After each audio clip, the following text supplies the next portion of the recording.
Ladies and gentlemen, as a reminder, please silence your cell phones and other electronic devices and take your seats. Our program will begin shortly. Thank you.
Ladies and gentlemen, please release any seats you are holding.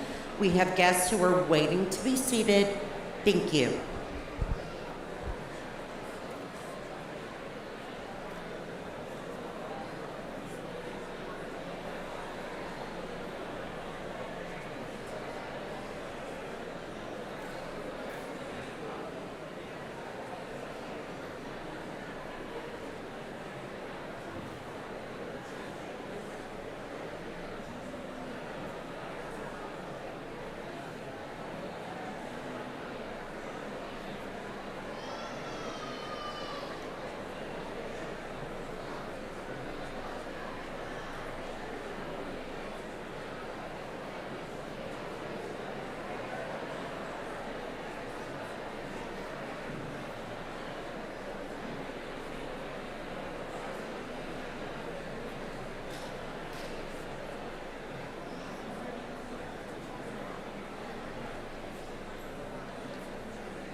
Ladies and gentlemen, if you are holding any seats, you must release them now. We have guests who are waiting to be seated. Thank you for your cooperation.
Good morning, ladies and gentlemen. Thank you for joining us. Due to the inclement weather, we are running a bit behind. We are glad that you are here with us today, and our program will begin shortly. Thank you.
Ladies and gentlemen, please enjoy our Prelude selection, Praise God from Whom All Blessings Flow, played by Dr. David Oliver, Morehouse College organist of more than 20 years. Following the selection, you will be greeted by our Grand Marshal, Dr. John Petrickson, Professor and Vice Chair of the Department of Neurobiology at Morehouse School of Medicine.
Ladies and gentlemen, on behalf of the Board of Trustees, the President, the Dean, the faculty and staff, I hereby declare the 41st Commencement exercises of Morehouse School of Medicine are now in session.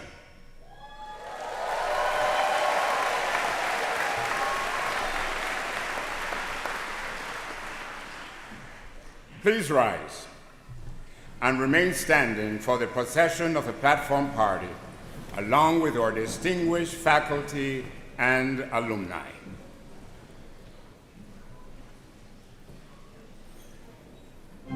Ladies and gentlemen, I now present to you the platform party, led by the President and CEO of Morehouse School of Medicine, Dr. Valerie Montgomery Rice.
Please take your seats and remain seated through the processional so that everyone can welcome and observe the graduates without obstruction.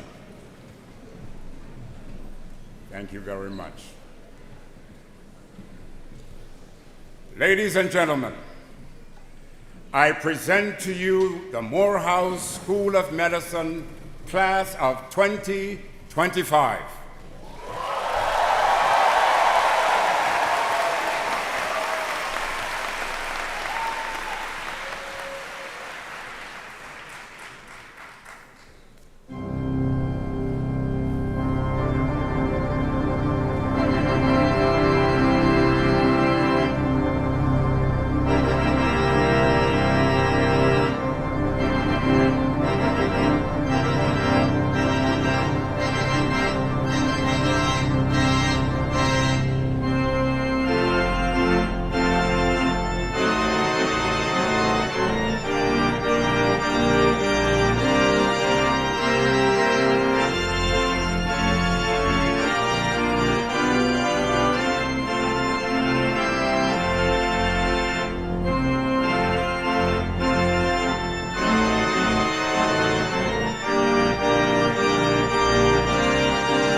May I have your attention, please? Graduates, faculty, you may be seated.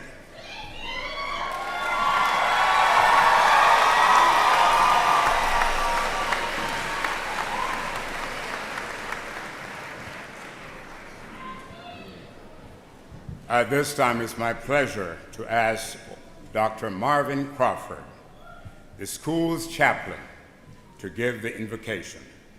Dr. Crawford.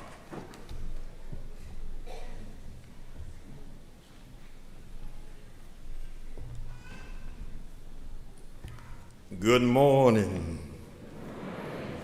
Y'all happy this morning? And you ought to be. Give God a hand clap for this wonderful day.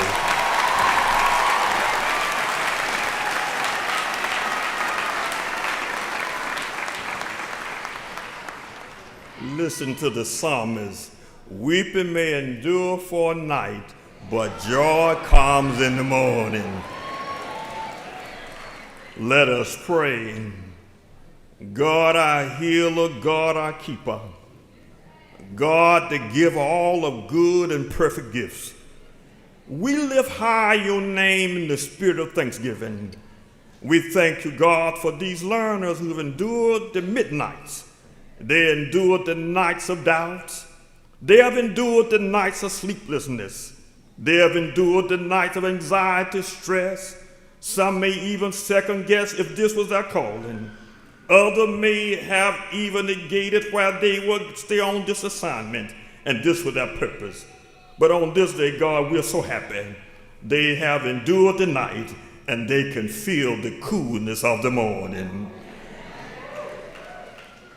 And God, for these parents who helped them endure the night, for those significant others who helped them to endure the night, for those friends and community and even benevolent strangers who said a kind word, did a kind deed to help them to endure the night, we give you thanks.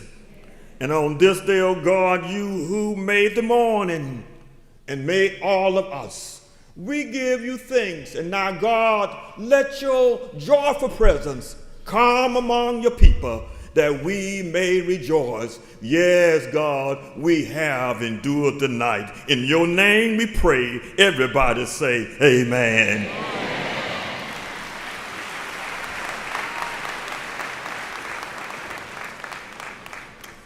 If you don't mind looking to your bulletin or your program, and there you'll find the Star Spangled Banner on page 29, and lift every voice and sing there on page 30.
It is my distinct honor to bring to the podium the presiding officer for today's ceremony, President and CEO of Morehouse School of Medicine, Dr. Valerie Montgomery Rice.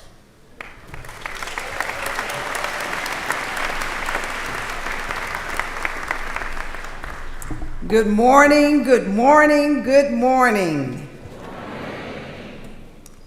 Today we observe our 41st spring commencement exercises, a moment made possible by the late, great Dr. Hugh M. Gloster. Each year we take a moment to pause and reflect on the life and legacy of Dr. Hugh M. Gloster, the 7th president of Morehouse College and one of the founders of Morehouse School of Medicine. Rain, yes, or shine, virtual or in person, it does not matter how we celebrate our graduates, we always take a moment to pay homage to our founding and to thank Dr. Hugh M. Gloster for his service, dedication, and vision. Please join me in a moment of silence in honor of Dr. Hugh M. Gloster.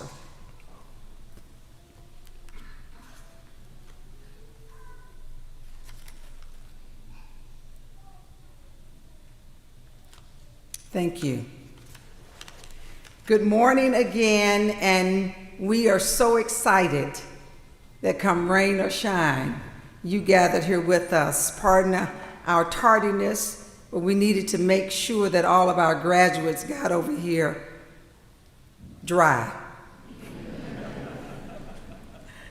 To the class of 2025, this is your moment. And on behalf of the entire MSM family, I extend my heartfelt congratulations. I also offer my gratitude to the families, the friends, the faculty, and the mentors who have supported these 178 graduates every step of the way. This is actually more than a ceremony. For many of you, I know you feel this way. This is a victory lap. It is a testimony. It is a divine appointment.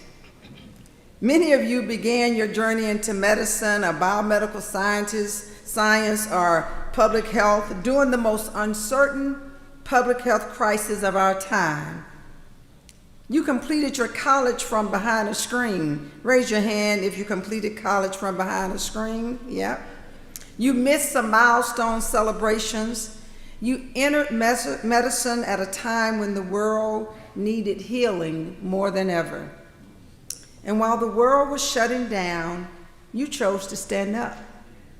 While others retreated in fear, you leaned into your purpose. And when the pandemic denied you the chance to walk across the stage at perhaps your undergraduate commencement, you resolved to walk taller here today. You have lived the very meaning of resilience, and today you emerge not only as graduates, but as leaders and as healers and as scientists and as hope bearers for a new generation, ready to transform the future of health. And as I look at each of you, I see more than academic achievement. I see a bold response to a calling that asks not just for your intellect, but for your empathy, not for just your knowledge, but for courage, not clearly for just your credentials, but for your commitment to justice. And here at Morehouse School of Medicine, we know what commitment means. And when commitment meets calling, we know what happens. Transformation follows. So let me tell you a little bit about what transformation looks like. This year, we celebrated an incredible match day. 90% of our students matched into residency training programs. 72% matched into their specialty of their first or only choice, and we are excited for them. This year also marks a historic milestone as we graduate our first ever class of Doctor of Health Administration students. These trailblazers will lead healthcare systems and policy at the highest level, bringing the MSM commitment to health equity into the boardrooms and into the executive offices across the country. Today, we also have 2 students who completed one of our pipeline programs. Carolyn with the Masters of Neuroscience, MSMS, and Tamara, who completed a BSMS in Neuroscience. Both of them are graduating with their MD degree today and entering into residency training programs in child neurology. Our class of 2025 is our second largest graduating class for our Master of Science in Medical Sciences program. Out of the 33 graduates in our MSM program, which often serves as a bridge to the MD program, 19 students have been accepted to 16 different medical schools, and 1 has been accepted into our PA program.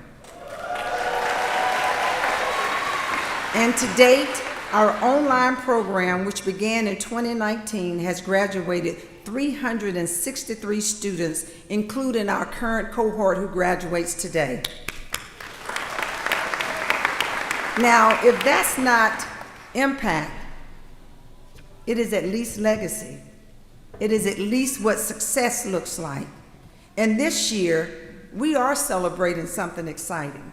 This is the 50th anniversary of Morehouse School of Medicine. For 50 years, we have been educating physicians who look like the communities they serve. For 50 years, we have been guided by humanity. For 50 years, we've been proving that excellence and equity are not mutually exclusive. They are actually inseparable. So let me be transparent. This milestone celebration came at a time when academic institutions like ours continue to face profound challenges, especially in the form of steep reductions in federal research funding. But to be clear, we will not and have not let these headwinds stall our commitment, stall our momentum, or shake our resilience to advancing health equity, because we define health equity as giving people what they need, when they need it, and the amount they need to reach their optimal level of health. We will continue to rise to the moment. We will secure resources through strategic partnerships, through dedicated sponsorships, through philanthropic support, and we will partner with those who deeply believe in the transformative power of Morehouse School of Medicine. We celebrate not out of excess, but out of principle, to affirm that our mission is not only intact, but it is thriving. We will not retreat in the face of challenge. We will rise, rebuild, and reimagine, because the pursuit of health equity demands nothing less. This year alone, we opened the doors of the Calvin Smyre Educational Conference Center, named for one of our long-time trustee emeritus and Georgia lawmaker whose vision helped secure the state funding that founded this institution nearly 50 years ago. Calvin Smyre, please stand and be recognized.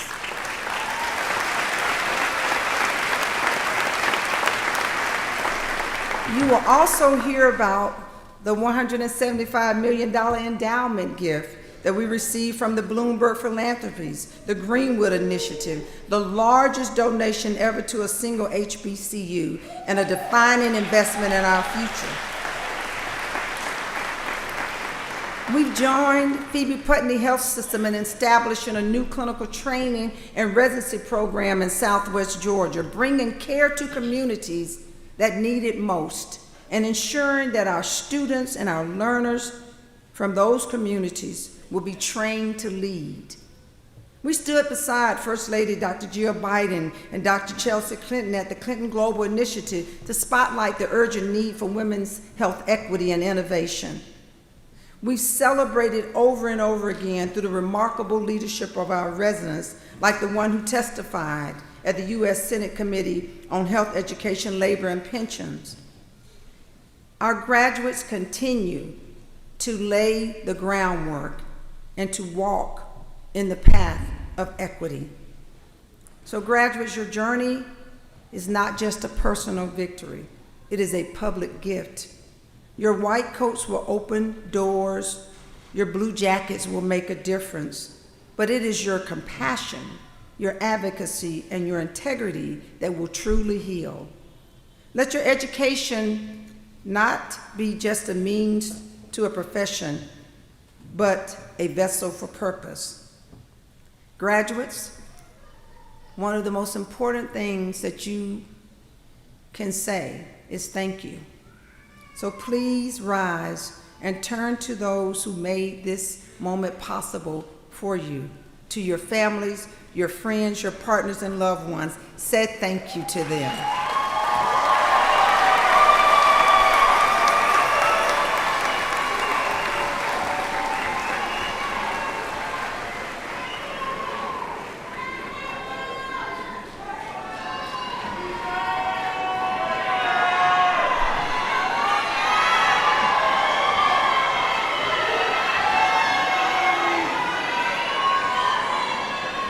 They see you up in the top. They see you. We must also honor those who could not be with us today. I know that many of us had losses over these 4, 5, or 6 years. So pause for a moment and also give thanks to them. Thank you. Morehouse School of Medicine is home to renowned leaders and experts in biomedical science, clinical research, and public health, health policy, and medicine. They are instrumental in the development of these incredible graduates. I would like to acknowledge those leaders that are present and participating in today's ceremony. And as a matter of courtesy and order, I will introduce exclusively those on the stage who are called by name, and all others on the stage and attendees who wish to be recognized should stand together. Starting on the first row from my far right, Dr. Cinnamon Bradley, Associate Dean of Student Affairs. Hold your applause to the end. I know I got you. Dr. Stephanie Miles Richardson, Associate Dean of Graduate Education and Public Health and Director of the Master of Public Health Program.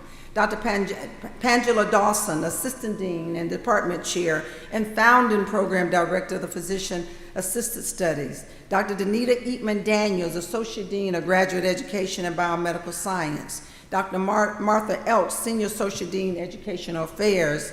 Dr. Adrian Tyndall, our Dean and Executive Vice President of Health Affairs. Mr. Art Collins, Chairman of the Morehouse School of Medicine Board of Trustees and Managing Partner of the group.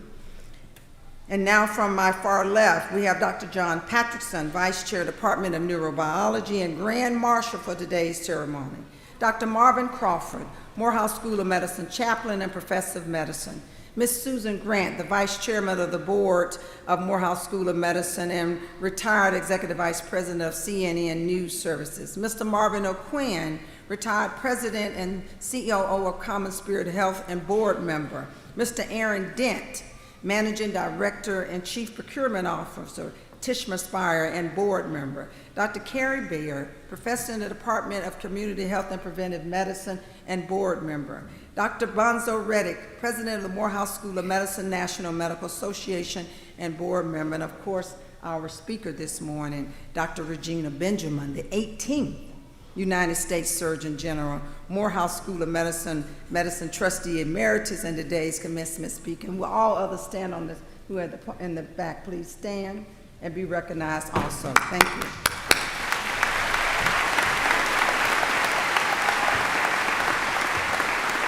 You may be seated. I often say this, and I mean it for particularly the ones of us who are administrators. People don't choose to come to Morehouse School of Medicine because I'm the president or because somebody is the CFO or the COO.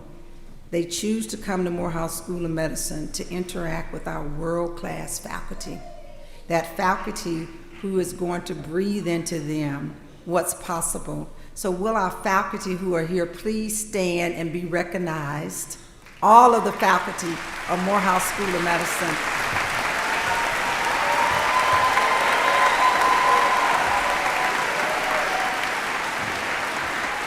Thank you, thank you, thank you for what you do, what you will do, and what you have done. Our students and our mission are enriched by your commitment.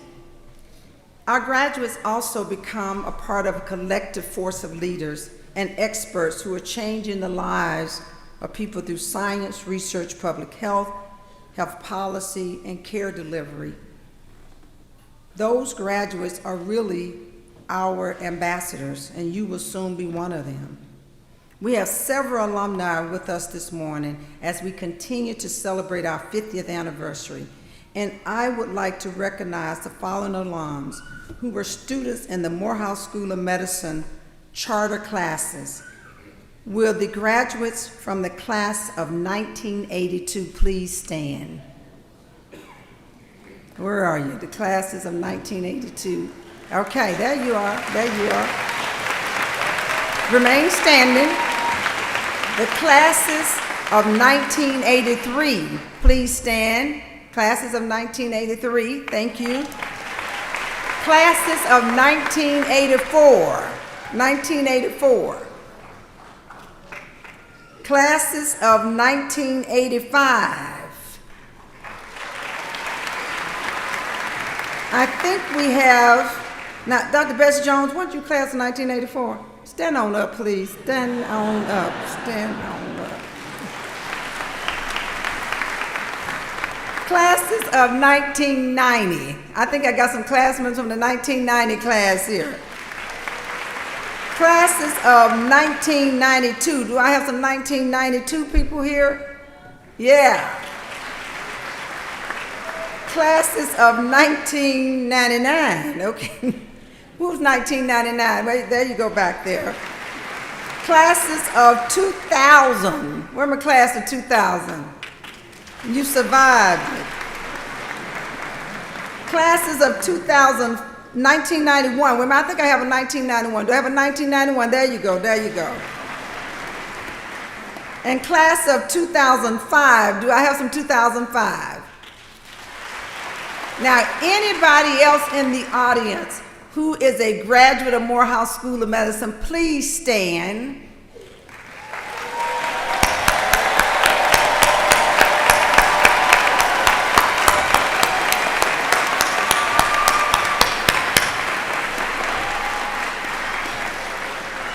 These are the individuals, you all, who paved the path forward.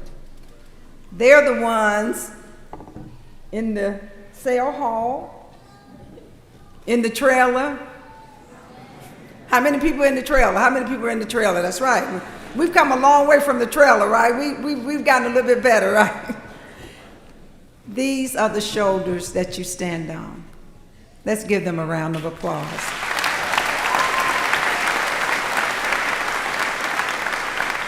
You all may be seated. Thank you so much for joining us today. And as I come to the close of my remarks, I'll have to give our heartfelt thanks to the team members behind today's ceremony, those working in operations, facility, public safety, academic affairs, development, IT, marketing, communication, and beyond. If you work for Morehouse School of Medicine, even if you don't get paid, stand up and be recognized, please.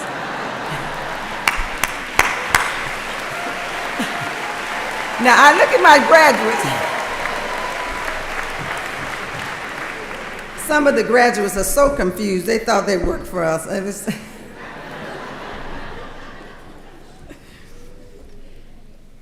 Finally, to the graduates, this is your moment, but it's only the beginning. You are stepping into a world that really needs you. We need your insight. We need your empathy. We need your brilliance, and we need your boldness. The communities you serve will be counting on you, not only to treat a disease, but to be a champion for them for justice, to change systems, and to lead with heart. So to the class of 2025, We're going to go forth with boldness, serve with humility, lead with integrity, and never stop believing that health equity is not just an aspiration, it is your assignment. Congratulations, and it is my pleasure to introduce the chairman of our Board of Trustees, Mr. Art Collins, who will bring greetings on behalf of the board. Thank you.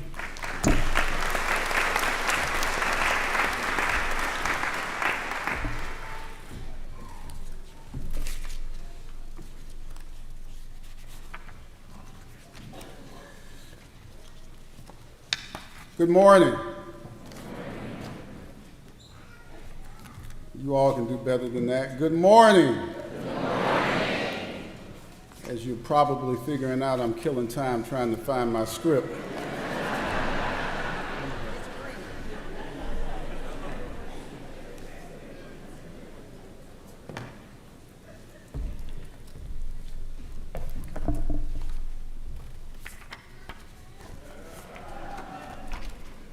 Well, God caused us to take our time by bringing us rain.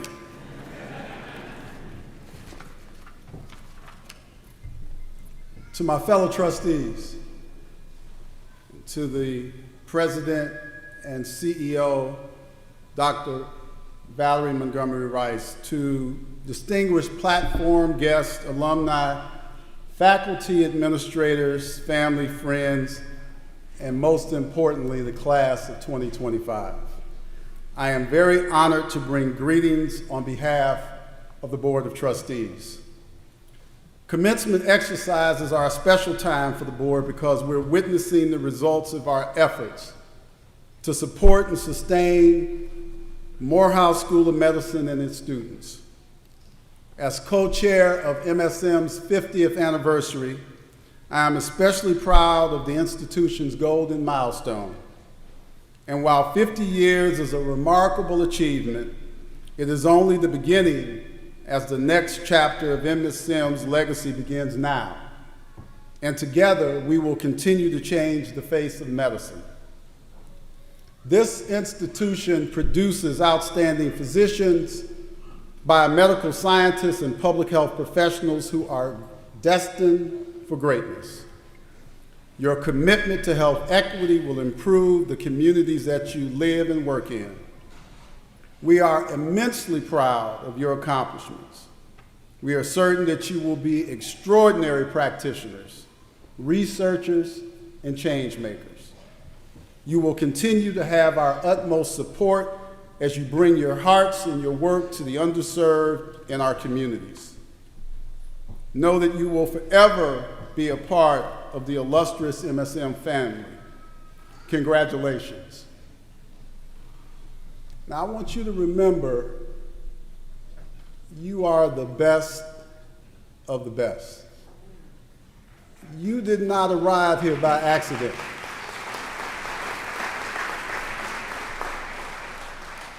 With God by your side, you will perform miracles in the lives of many.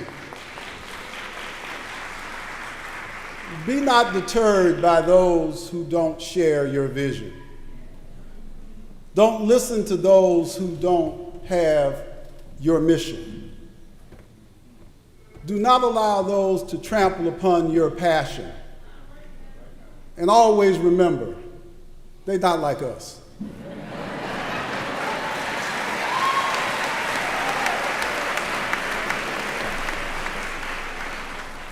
And now, Madam President, on behalf of the Board of Trustees of the Morehouse School of Medicine, I hereby authorize you to confer degrees in course upon candidates who have qualified in respects for the Master of Administration in Justice-Involved Care, Master of Public Health, Doctor of Health Administration, Master of Science in Physician Assistant Studies, Master of Science in Biomedical Research, Master of Science in Clinical Research, Master of Science in Health Informatics, Master of Science in Medical Sciences, Master in Science in Neuroscience, Doctor of Philosophy and Biomedical Sciences, and last but not least, Doctors of Medicine. Thank you.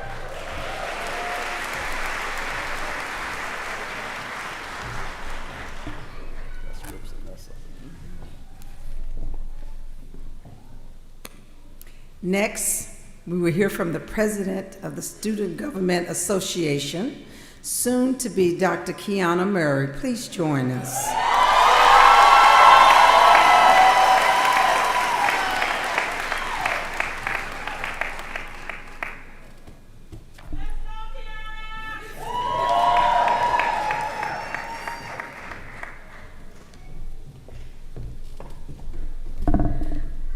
Good morning, everyone. Chairman, did you like that? To the faculty, staff, honored guests, and to the proud families, friends, and loved ones who stood by our side, thank you. To the unstoppable, unforgettable class of 2025, congratulations, y'all, we did it.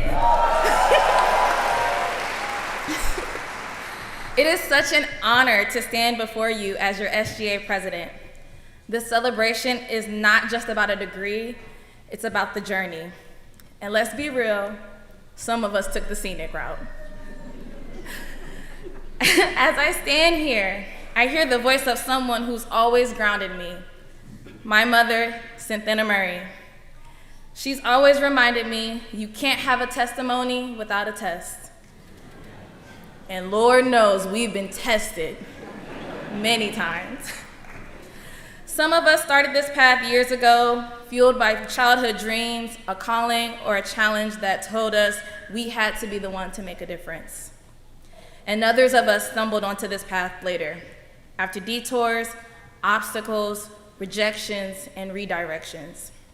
But no matter how long it took, or how winding the road has been, you are here. We are here together. Along the way, we've gained so much more than knowledge. We've gained family, classmates who became siblings, professors who became mentors, friends who became lifelines. We laughed together, cried together, vented in group chats that should probably be archived forever, and we somehow made it through together. But we've also experienced loss. Some people walked away, some we had to let go, and some God called home before we were ready. Today we honor them too, because they were part of this story. I want to take a moment to honor someone whose presence still echoes in the halls of our institution, our sister in purpose, Dr. Diamond Clark. Diamond was a friend, a healer, and a light to so many before she passed nearly 1 year ago, after walking this stage. And though she left us far too soon, her legacy continues in every patient we care for, every barrier we break, and every step forward we take in this journey that she walked with us. We will hold her in our hearts. Diamond, this is for you. And while we've experienced loss, we've also witnessed beauty. Some of us brought new life into this world, literally. Dr. Harris Hooker, I don't know where you at, but I hope your grandson that I helped deliver is seeing this. Some of us held the hands of patients in their most vulnerable moments.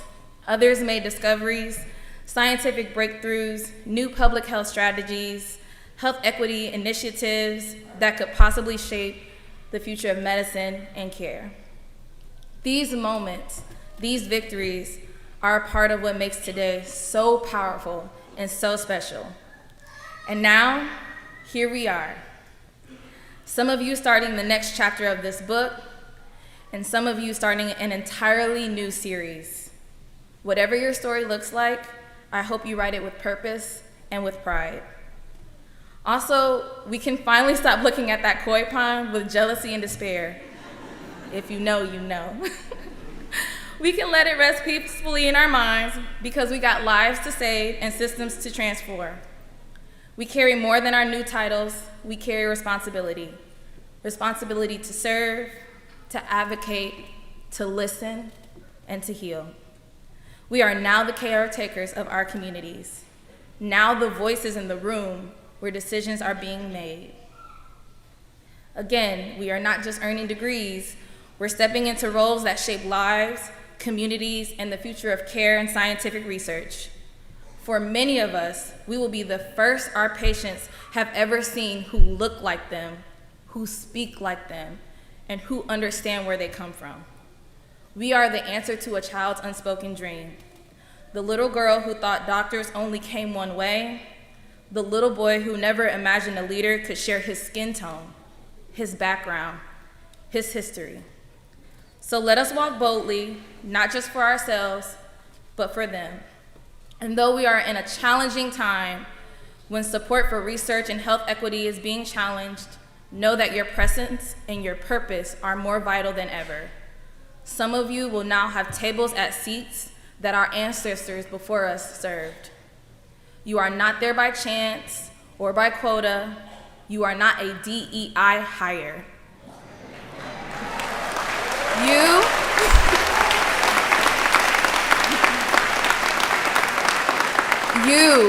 are a GOD hire. You were called, equipped, and are prepared for a time such as this.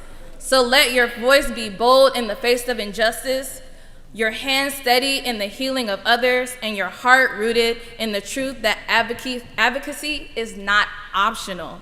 It is your legacy. Keep going.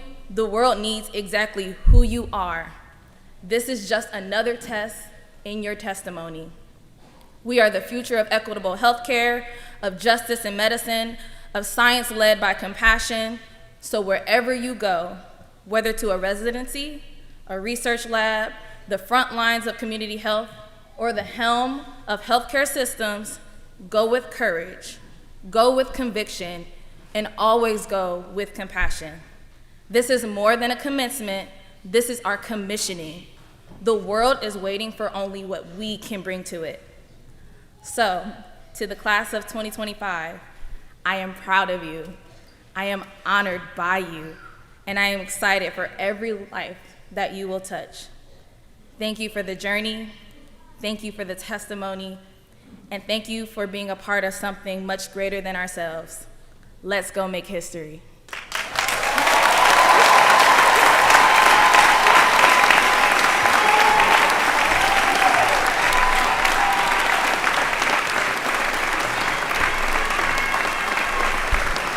Now, I don't know the joke about my koi pond, so you all can tell me about it later. I'm sometimes wondering why my fish always look so hungry and needy, okay. But before we proceed, let me share a few words about your SGA, our SGA president, who's soon to be Dr. Kiana Murray. This moment would not be complete without recognizing her extraordinary leadership she's shown. On behalf of each of you at Morehouse School of Medicine, she served as both the class president as the student representative to our board of trustees, a role that requires more than attendance. It demands discernment, courage, and a deep sense of responsibility to speak on behalf of her classmates. And that she did. She was thoughtful, she spoke with grace, and she showed up, guys. She was attentive, prepared, and always fully present, not only with your ideas, but with your heart. She brought forward the concerns, the hopes, the aspirations of all of the classes and disciplines represented here. She spoke with conviction, and she made your presence known to us. Kiana, you are one of the reasons why I continue to rise each day and do this work, because if we can continue to produce students like you and like those sitting in these seats, we know that there is hope. So thank you so much for believing in our mission. Thank you for trusting in our faculty, and thank you for believing in the possibility of what health equity looks like. I know this will not be our last engagement, and I look forward to watching you have impact and grow. Thank you.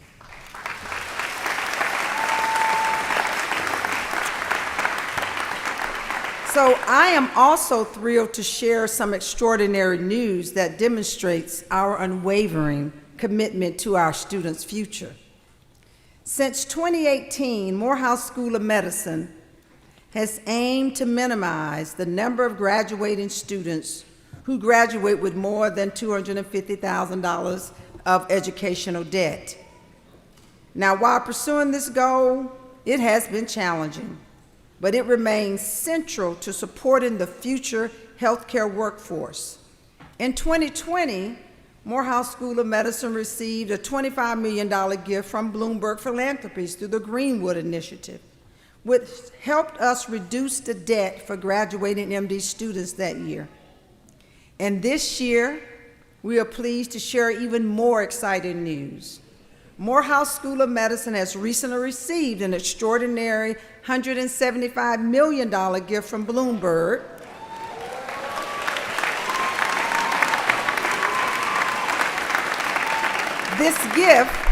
This gift supports our endowment.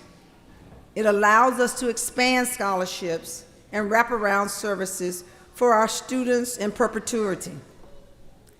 In the immediate term, and in line with our commitment to student affordability, Bloomberg Philanthropies has again allowed us to provide direct debt relief for our graduated MD students. And I am proud to announce, I need y'all to listen closely. I am proud to announce that we will award nearly $5 million in Bloomberg-funded scholarships this year to eligible MD students who have not already received a full tuition scholarship and those who have incurred at least $100,000 in debt over the past 2 years. Now you can clap.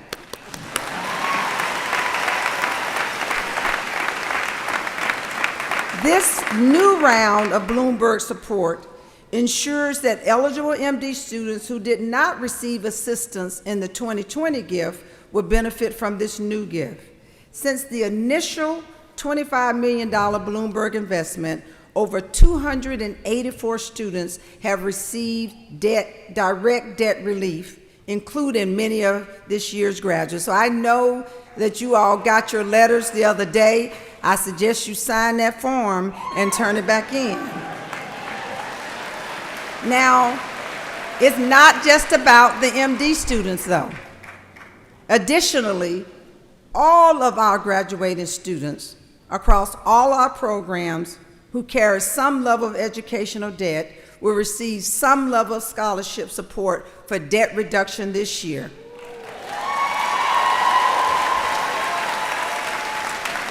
In total, we will award over $6 million in scholarships to the class of 2025.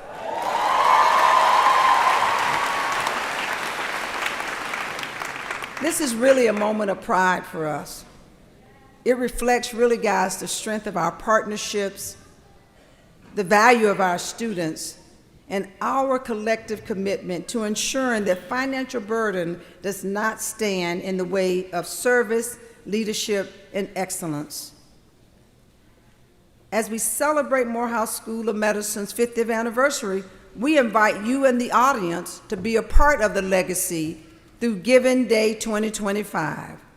For 1,975 minutes honoring our founding year, we aim to secure 150 donors to support our vital mission. So as you see the information about Giving Day, understand what we do with those dollars is we support our students. Currently, we're just at 78 donors with about $30,000 raised, but you can change that. So all of you in this audience can be a part of Giving Day. Go to our website and you will see how you can contribute to us being able to support our students. Thank you so much, and we look forward to the next 50 years.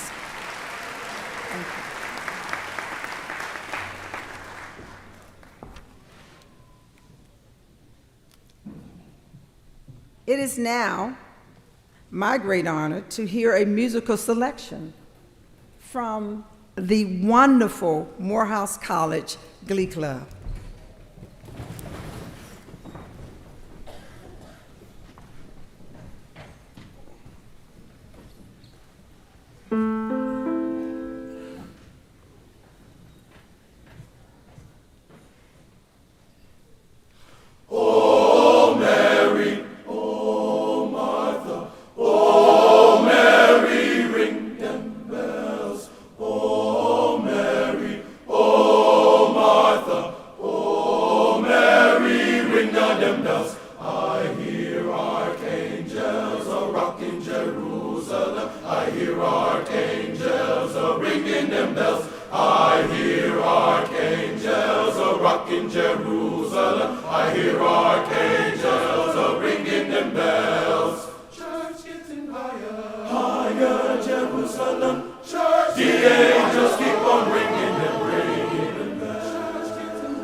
Now, you all know it just does not get much better than that. Give a round of applause to the Morehouse College.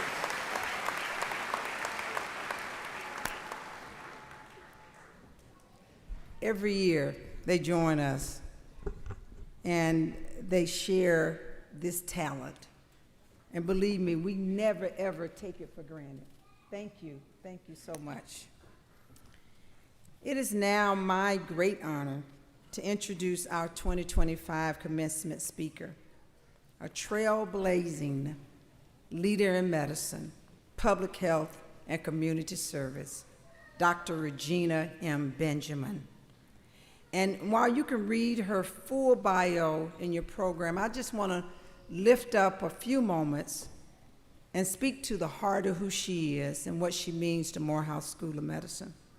She's a proud member of the second charter class of Morehouse School of Medicine. And what you have to remember what that means is she was in what we would call the 2-year program, and she had her classes in Sale Hall, and the professors all came to them, and they sat in that classroom the whole time. Dr. Beth Jones knows what I'm talking about. And then she went on after her 2 years here to go to the University of Alabama at Birmingham. But I believe what she learned here through Dr. Lewis Sullivan, Dr. David Satcher, and the many other trailblazers was how to put a mission in action. The journey from the classroom to the clinic, to the White House, to the global stage is both an extraordinary and deeply rooted opportunity in purpose. She's the founder and CEO of the Bayou Laboratory Clinic, a rural health clinic in Alabama. So after doing her residency in Macon, Georgia, my hometown, of course, she decided to go back and repay her public health service in this health clinic in Alabama. And we all saw it play out in the news, where she spent several decades serving a vulnerable population. It did not go unnoticed. She served in multiple roles, being the first African-American woman to be elected to the American Medical Association Board of Trustees. She was the first one to really do many things. But when we saw her stand on that stage at the swearing in as the 18th United States Surgeon General, for many people at Morehouse School of Medicine, I know we felt that we were coming full circle, that what we teach and speak to at Morehouse School of Medicine really does become embedded in people, and they actually take it with them. And they don't do it for the fanfare, but it doesn't go unnoticed. And she was noticed because she was able to lead more than 6,500 uniformed public health officers worldwide, championing for national efforts in prevention, maternal health, mental wellness, and guess what? Health equity. And she learned it from the best. Her commitment has earned her so many awards. One that I know she's very proud of is the Nelson Mandela Award for Health and Human Rights. Or it could be her MacArthur Genius Fellowship, or the NAACP Chairman's Award, or the fact that she's been named several times to the Reader's Digest 100 Most Trusted People in America, which is the foundation, guys, of a patient-provider relationship. Trust is the foundation of a community and public health advocate relationship. Trust is the foundation when someone agrees to join in a clinical trial and they will not receive the direct benefit of that discovery, that they're doing it for someone else. The reason that people do that, it is because of trust. She learned that at Morehouse School of Medicine. She learned that at Morehouse School of Medicine. She has a relentless belief in equity.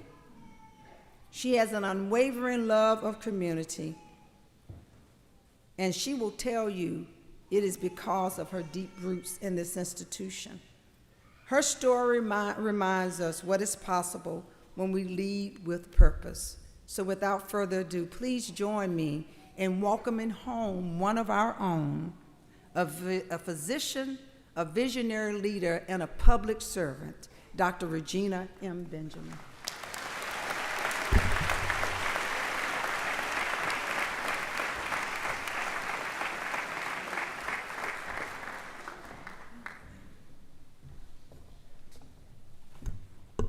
one word, amazing to see you here. Thank you, President and CEO Valerie Montgomery Rice. That's probably the most heartwarming introduction I have ever received. I almost believe some of it. So I'm going to start like all the others, to President Rice and Mr. Art Collins, Chair of the Board, to Dean Tyndall,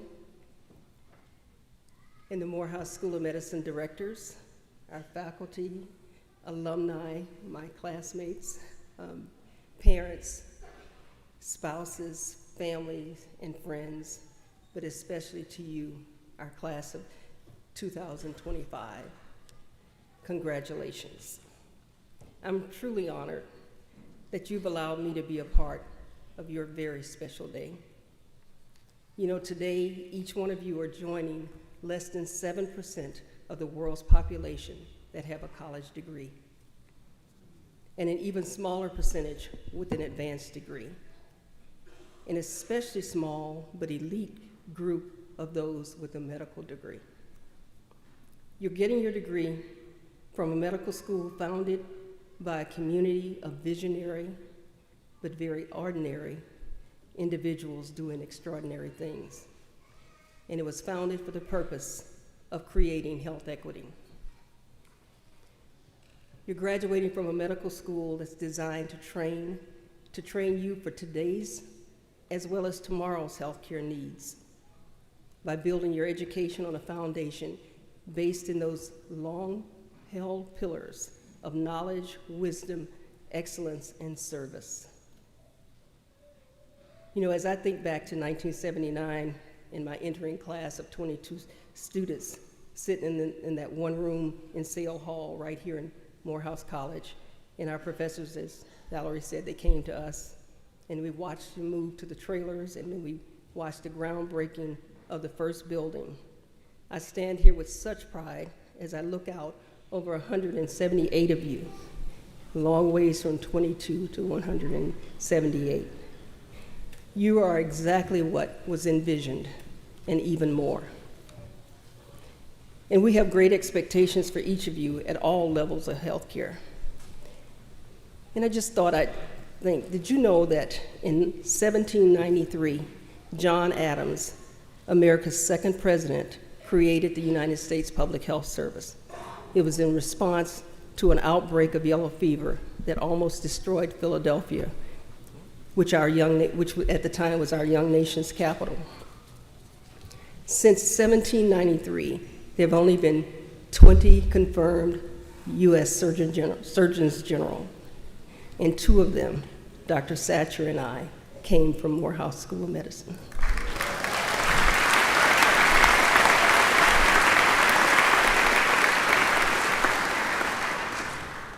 And I'm hoping that one of you will be number 3.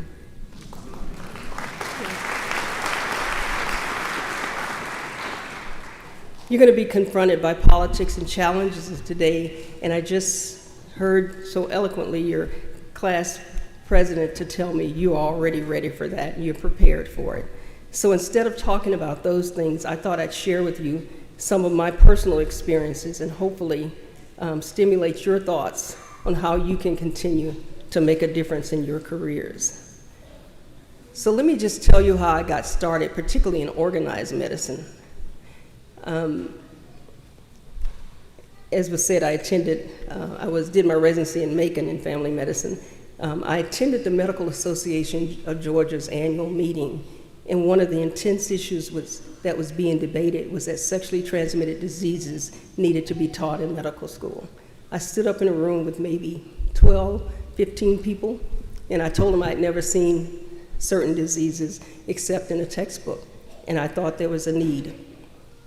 The resolution passed, and the Georgia delegation forwarded the resolution to the American Medical Association. They also took me to the Medical Association to speak to the same issue, and the resolution passed. And within 6 months, Every medical school in this country was encouraged to include sexually transmitted diseases as part of their core curriculum.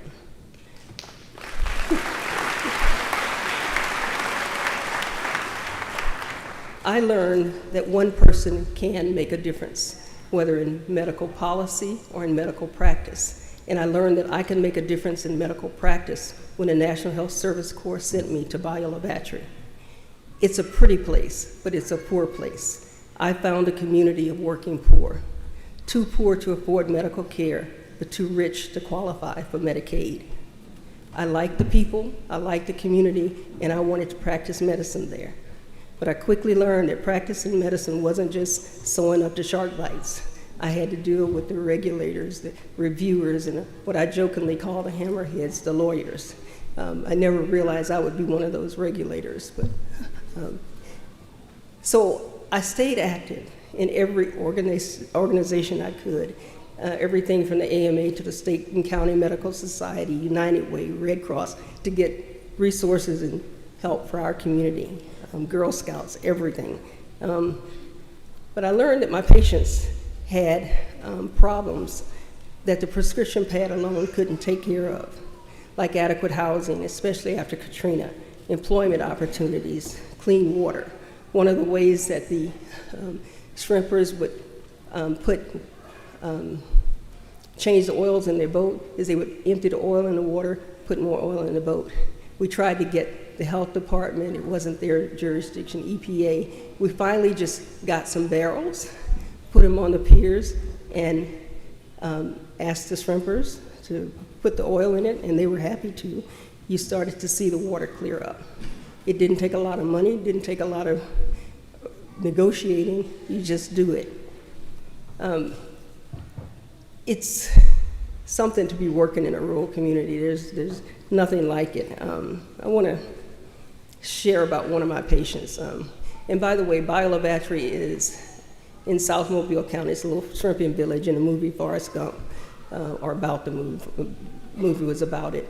But it's about 60% white, 30% Asian, Vietnamese, Cambodian, Laotian, and about 10% less that are black and other.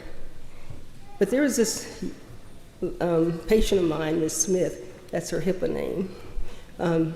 She called me one week on the weekend, and she's an African-American lady who's about that high and overweight. And she called me on a Saturday, and Ms. Smith's patients don't call me unless it's something really serious. And so she called me and she says, Dr. Benjamin, my back is really, really hurting. I went to see that specialist, she told me, and he told me I have a slipped disc and I need to lose some weight. I've been trying, but that ibuprofen that you gave me is just not strong enough. Can you call me something else, stronger? And I could hear the pain in her voice, and I said, Ms. Smith, I can hear you're in pain. Can you, I'm gonna call you in this prescription. I want you to come back and see me next week.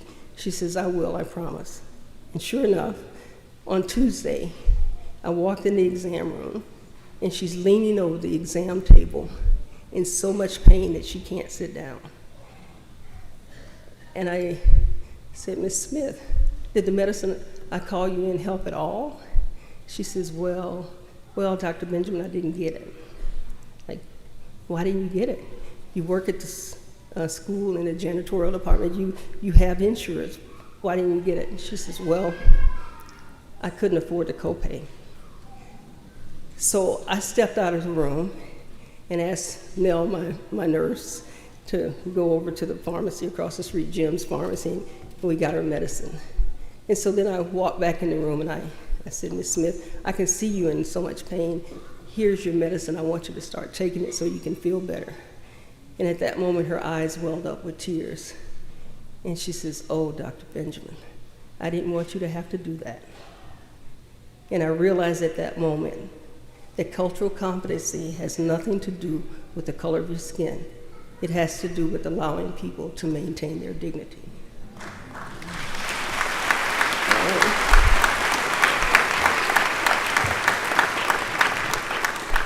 So I had to get out of it. So Many of you know when I told her about the fact that we had a small pot of money that people had donated for our medication fund for things just like this, and this is what we're using it for. If she wanted to, she could pay it back, but we preferred her not to pay it back. And she was okay with that. And so as I was leaving the exam room, she says, "Oh, by the way." And her "oh, by the way" was, "Can I have a work excuse?" I said, "Sure, it's Tuesday. You want to start taking your medicine, go back to work maybe Thursday or Friday?" She says, "Oh no, we have to strip those floors tonight."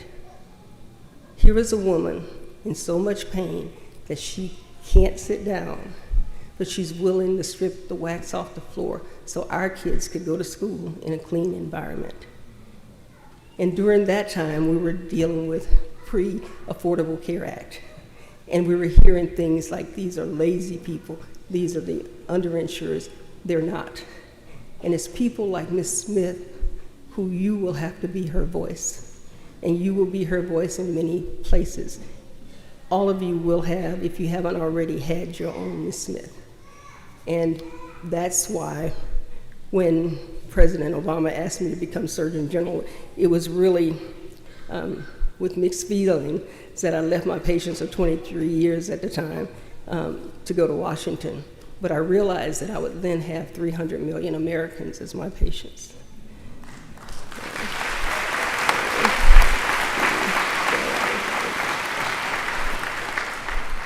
So prevention is the foundation of our nation's public health system. It's the foundation of my work as Surgeon General and my work as a family physician.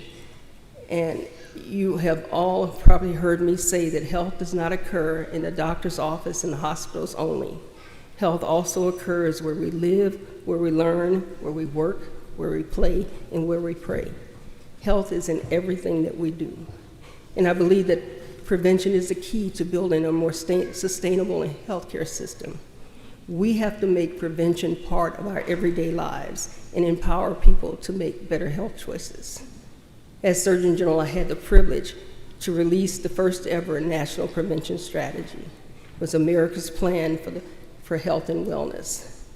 Our vision is to move our health system from a focus on sickness and disease to a focus on wellness and prevention. We also released other reports like the 3 smoking reports, breastfeeding, obesity, suicide prevention, a dental call to action, and others. My hope is that each one of you will play a role in making prevention and improving and making this prevention happen. And I hope you'll do it through public health and through public service. And speaking of service, it's often said, you make a living by what you get, but you make a life by what you give. It's so important that we stay active and be members of the community. It's what I learned and what I experienced right here. Just like Dr. Satchel would have us go out in these little small towns and work with the doctors, community service was part of what we did. Public health was part of what we did here too. I thought everybody did, but I learned later it was just Morehouse School of Medicine. But you also have already, at least I understand, that many of you have been doing public service. You organized blanket drives for the unhoused.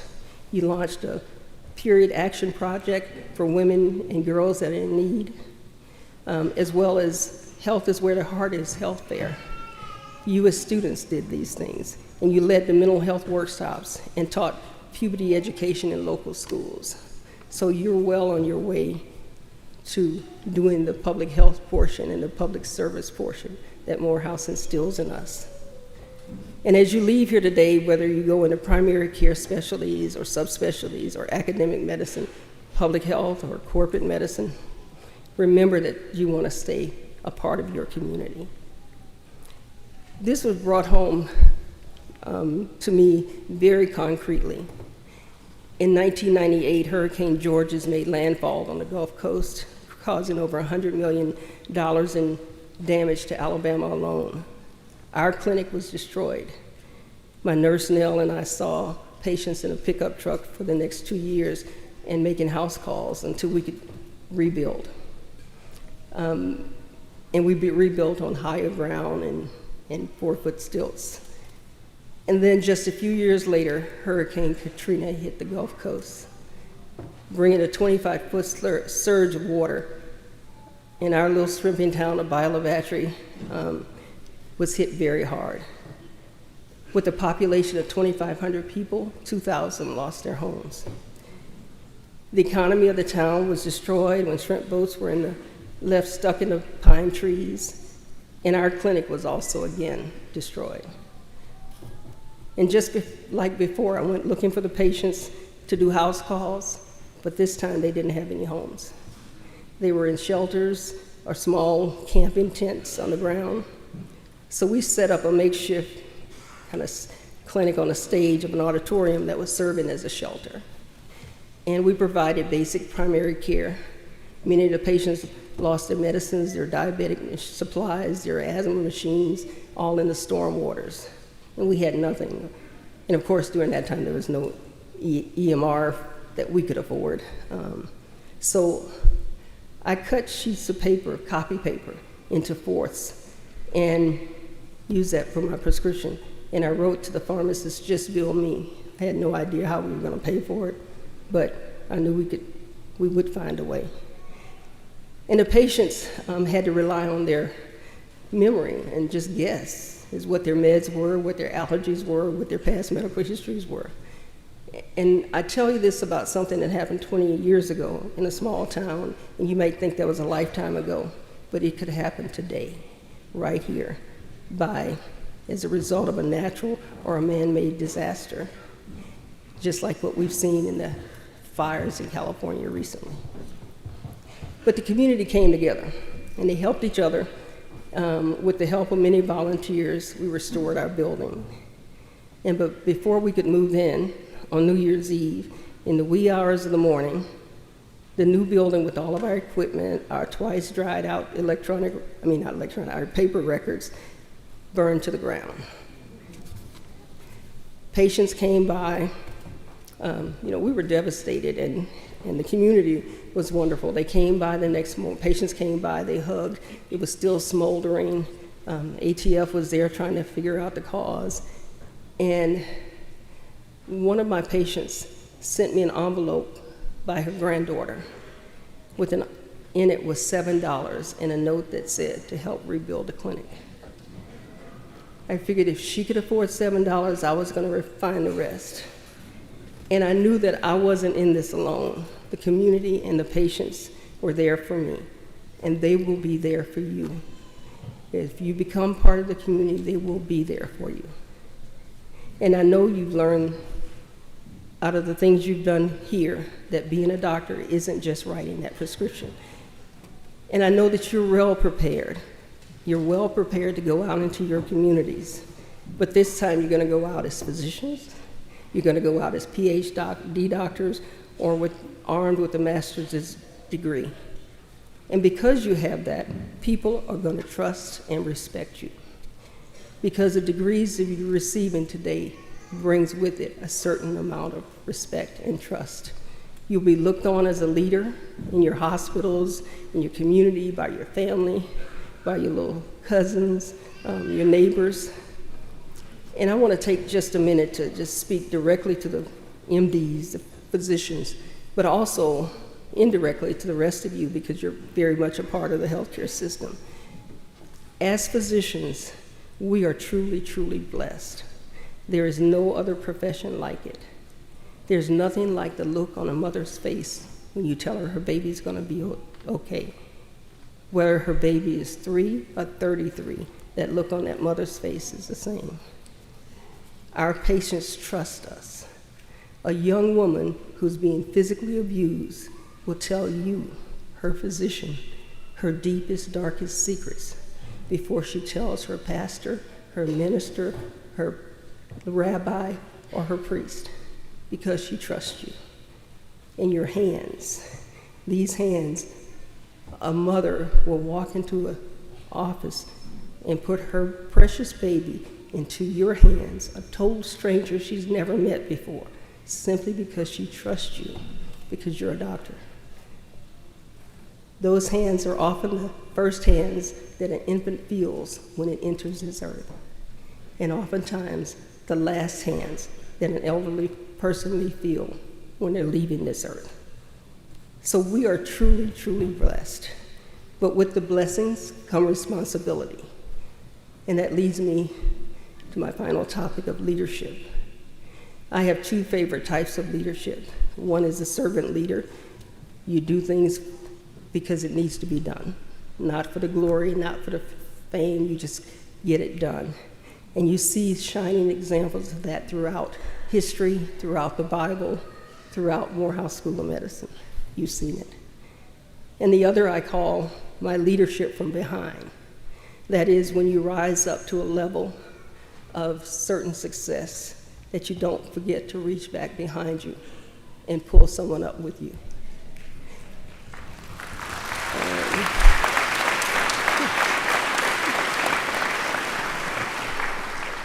That's a good leader, but a great leader won't stop there. They'll push you out in front of them and make you even better than they are. And they'll let you know that they've got your back if you start to stumble. Your professors, your Morehouse School of Medicine will have your back.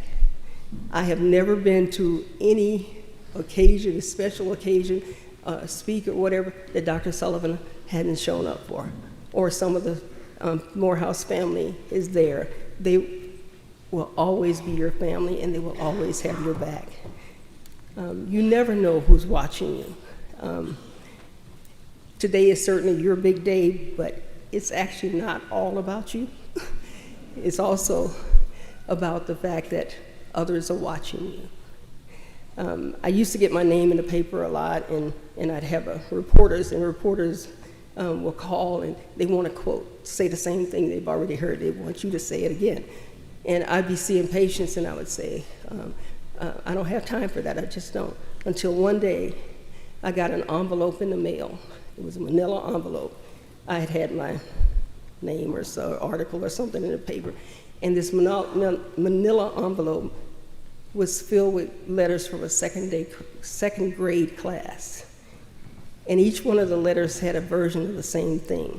I saw your picture in the paper and I want to be a doctor just like you. So those pictures you get, those things you do, those successes you have, somebody's watching you. And I knew it wasn't about me, it's about if one of those kids become a doctor, it's worth it. They're all gonna see you today. They're gonna see your degrees you're getting, and one of them is going to want to be just like you. Remember to take time for yourself. Be a doctor or a public health officer or whatever your specialty is, do it very well, because that's what gives you credibility. And take care of yourself. You know, the flight attendants, I guess they used to say, put your own face mask on before attempting to help others. You can't help anybody if you're in bad shape yourself, especially if you have a heart attack and you're not here. So you got to take care of yourself. And keep the friends that you've developed here. They will be with you lifelong friends. You can pick up the phone 5 years later and it's just like you've been together. But stay in touch. You need those relationships to keep you going, to keep you strong. And I want to end, because we want you to become graduates very soon and take those oaths. And those oaths that you're going to take, as you read them, take them very seriously. Because these are promises you're making to us at Morehouse School of Medicine, you're making to yourselves, and you're making to God. I want to end with a poem, and this poem is one of Dr. Satcher's. He always would say this poem, and so many of you know it. And he said it was one of Dr. Benjamin E. Mays' favorite poem. And it's entitled God Bennett, and it's an unknown author. And it goes like this. I have only just a minute, only 60 seconds in it, forced upon me, can't refuse it, didn't seek it, didn't choose it, but it's up to me to use it. I must suffer if I lose it, give account if I abuse it. Just a tiny little minute, yet eternity is in it. I hope that you will take your God minute and continue to make a difference. So to my class of 2025, congratulations, and to the physicians, welcome to the profession of medicine.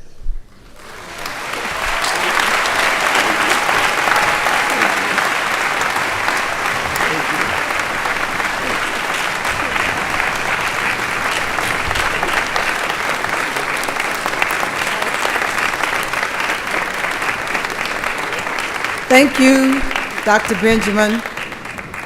Would Chairman Collins and Executive Vice President of Health Affairs and Dean, Dr. Adrian Tender, join me for the conferring of the honorary degree to Dr. Regina Benjamin.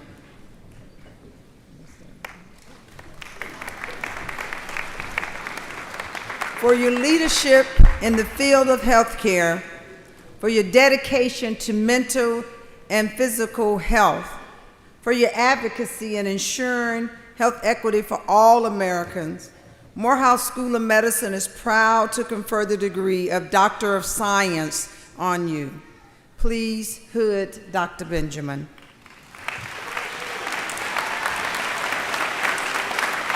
The symbol of this honor, I direct that you be vested in the hood emblematic of the degree, and we present to you this diploma.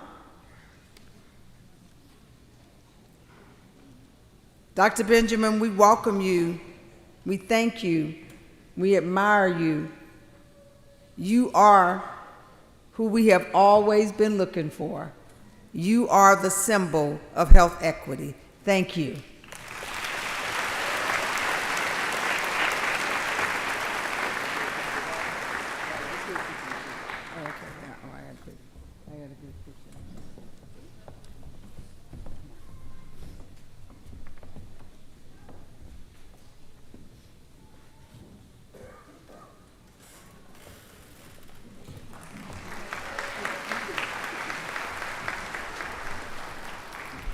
Thank you so much.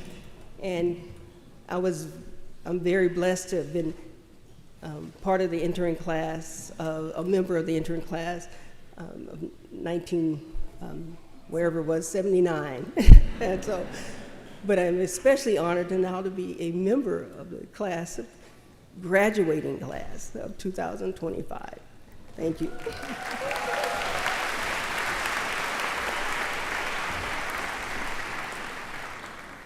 Now, it is time for us to invite our Dean, Dr. Adrian Tender, to come and bring some greetings, and we will begin the conferral of degrees.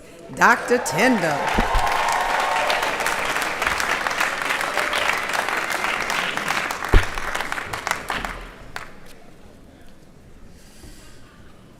Well, good morning. That was not loud enough. Good morning. Dr. Benjamin, I want to thank you again for being such an example. And for all of you graduates, this is what you can be. The world needs what we do best, and that is to graduate the next generation of individuals who make an impact. And Lord knows that we need you now more than ever. So now, it is time to honor our students. This is the moment you've been waiting for. So with our faculty, please step forward so we can begin to honor our students.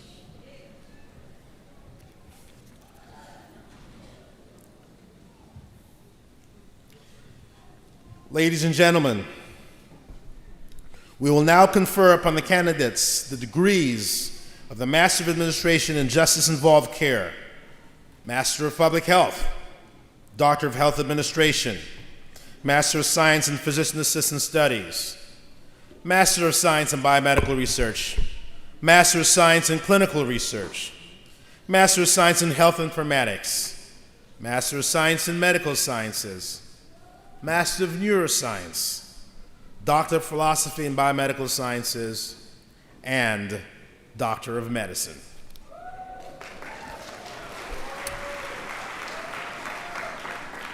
First, we will confer the Master of Administration and Justice Involved Care degree. Will the candidate please rise? And Madam President, I have the honor to present to you the student who's completed a rigorous program of Justice Involved Care studies fully accredited by the Southern Association of Colleges and Schools Commission on Colleges. The Board of Trustees and the faculty of Morehouse School of Medicine recommend that this student receive the degree Master of Administration.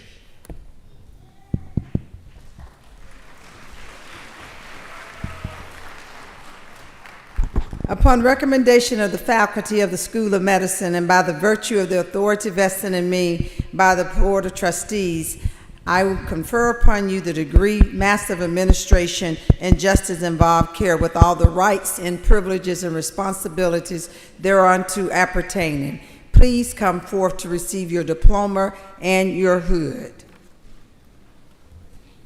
Kavika Smith.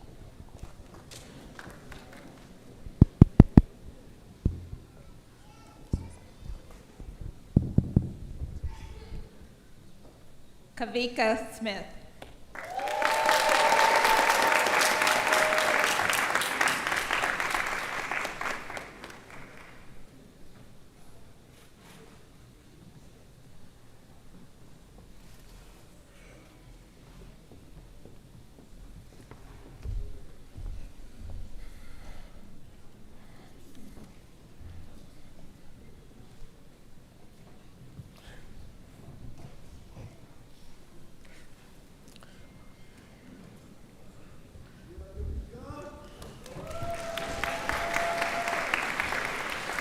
So, a Master of Administration and Justice Involved Care graduate, as you return to your seat, you may move your tassel to the left side. Congratulations.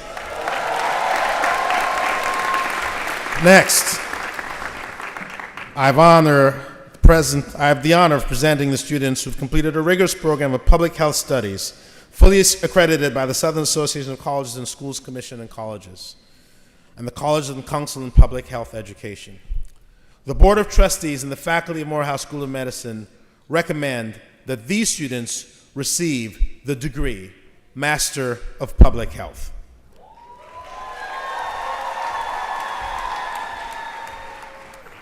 Upon the recommendation of the faculty and the School of Medicine and by the virtue of authority vested in me by the Board of Trustees, I confer upon you the degree of Master of Public Health with all the rights, privileges, and responsibilities thereunto appertaining. Please come forth to receive your diploma and your hood. Kendall Allen.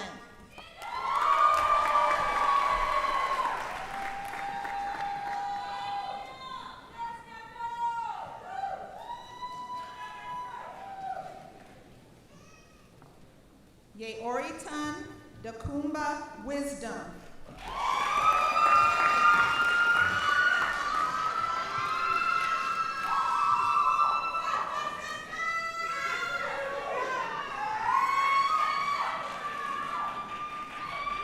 Gabrielle Ford.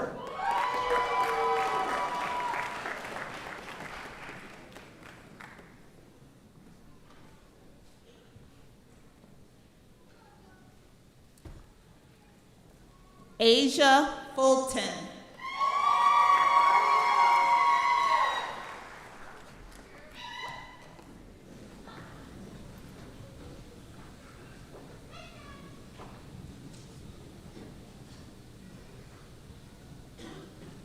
Ryan Hewlin.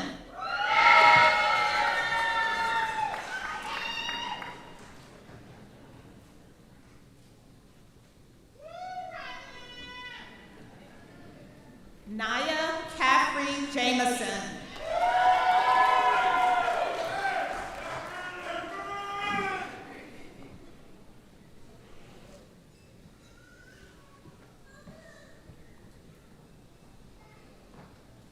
Joshua E. Powell.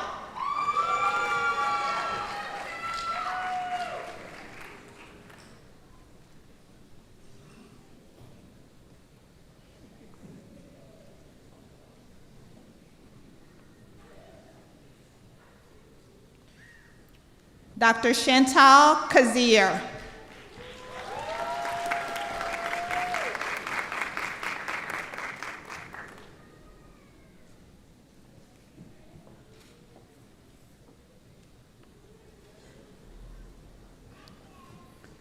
Raven Kelly.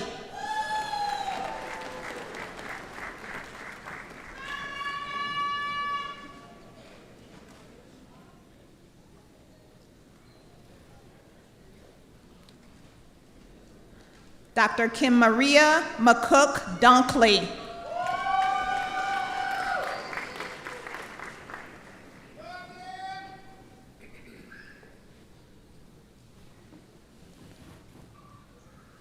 Myra Seymour.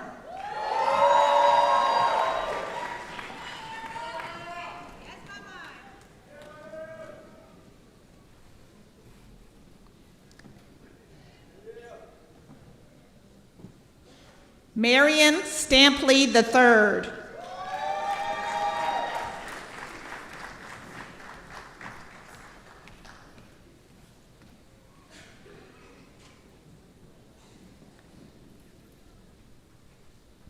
Paris Stroud.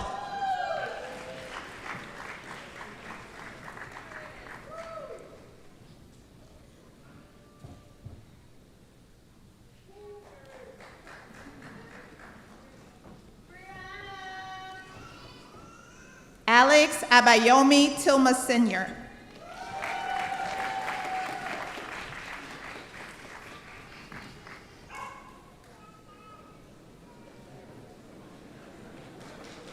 Brandon Damon Vincent.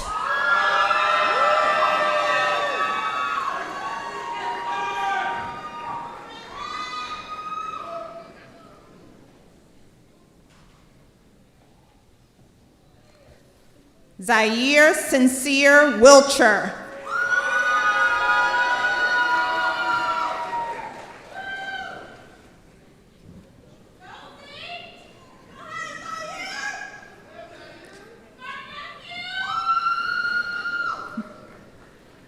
Anaya Israel.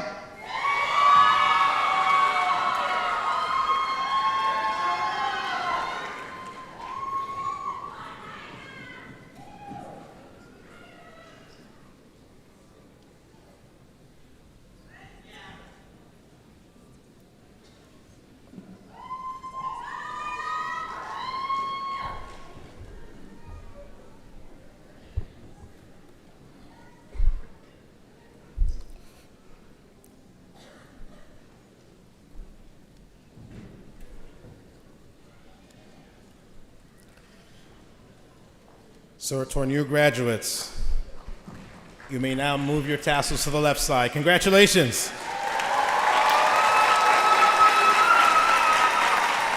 I will now have Dr. Miles Richardson to please come to the podium to provide the oath.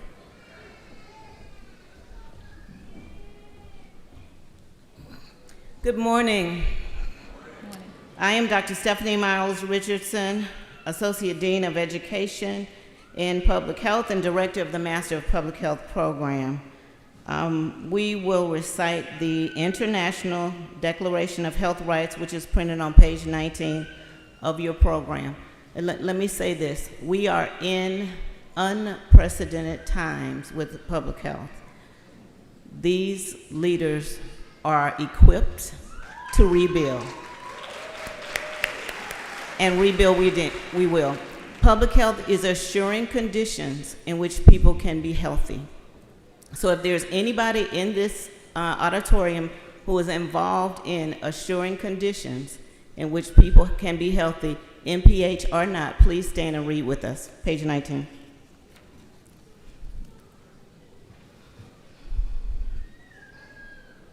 We'll read together.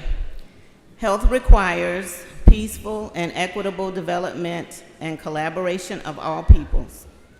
The enjoyment of the highest attainable standard of health is one of the fundamental rights of every human being. It is not a privilege for those with power, money, or social standing. Health is more than the absence of disease, but includes prevention of illness, development of individual potential, a positive sense of physical, mental, and social well-being. Health care should be based on dialogue and collaboration between citizens, professions, communities, and policymakers. Health service should be affordable, accessible, effective, efficient, and convenient. Health begins with healthy development of the child and a positive family environment. Health must be sustained by the active role of men and women in health and development. The role of women and their welfare must be recognized and addressed.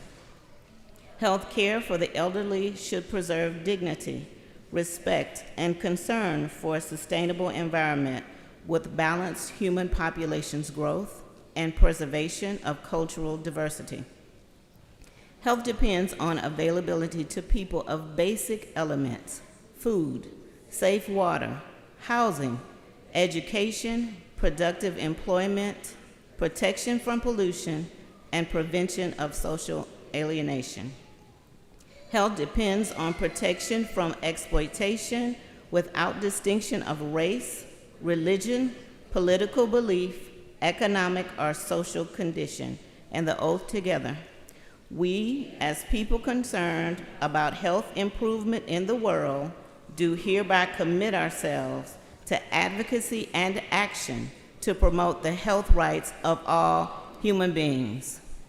Please be seated. Thank you.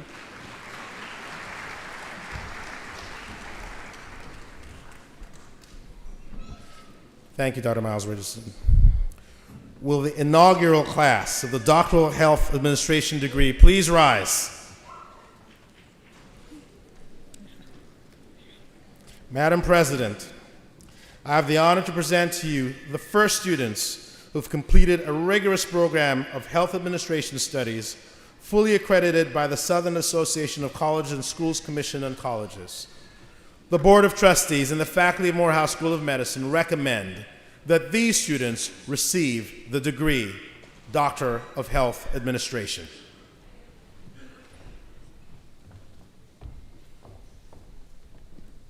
Upon the recommendation of the faculty of the School of Medicine and by the virtue of the authority vested in me by the Board of Trustees, I confer upon you the degree of Doctorate of Health Administration with all the rights, privileges, and responsibilities thereunto appertaining.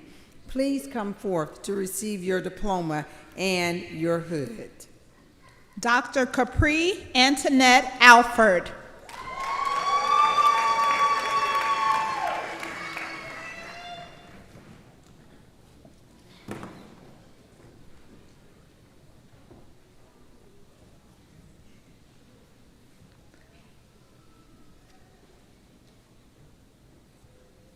Dr. Keisha Renee Bentley.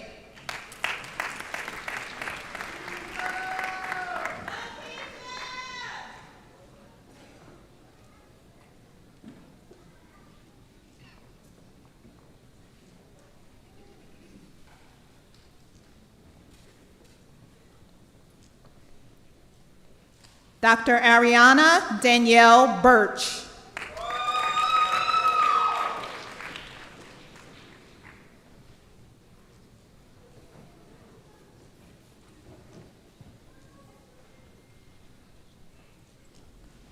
Dr. Rochelle Alexandria Capers.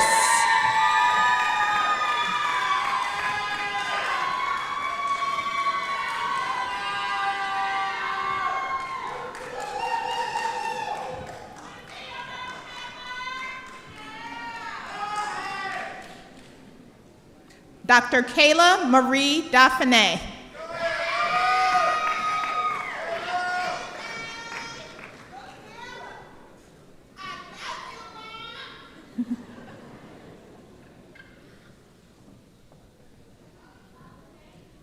Dr. Edwin Jerome Herod, Jr.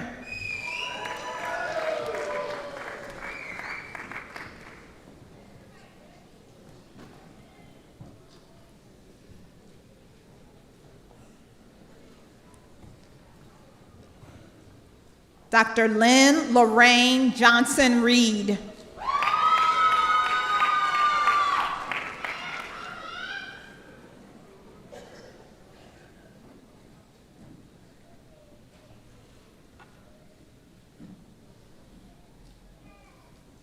Dr. Letitia Janae Mathis.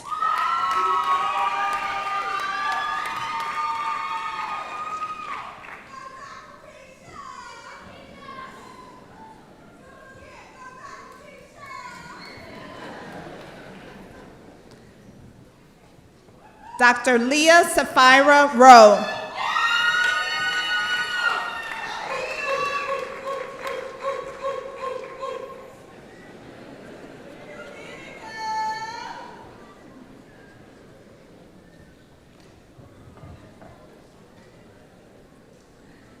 Dr. Trishina Monique Stokes.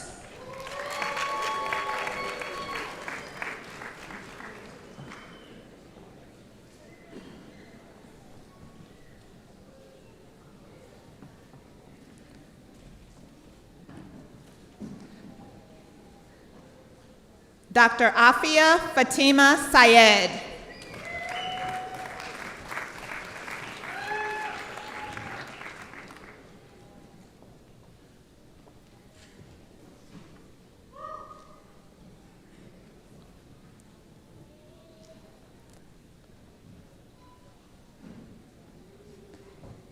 Dr. Pamela Denise Woods.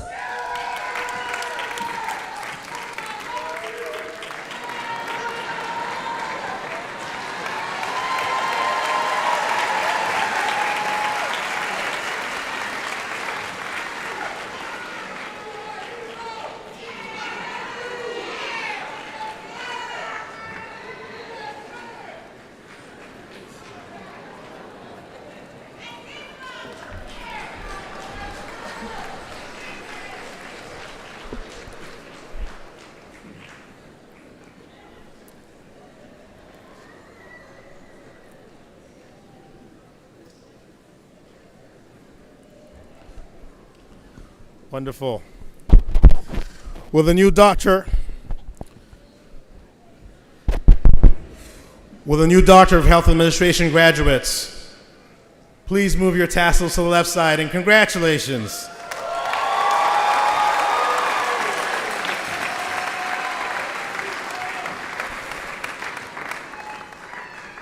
Madam President, I have the honor to present to you the student who's completed a rigorous program of physician assistant studies fully accredited by the Southern Association of Colleges and Schools Commission on Colleges. The Board of Trustees and the faculty of Morehouse School of Medicine recommend that this student receive the degree Master of Science.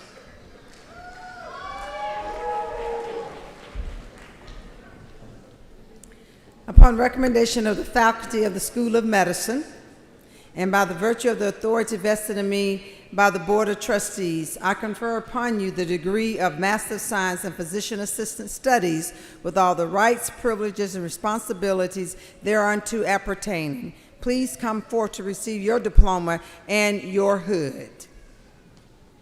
Devin Davis.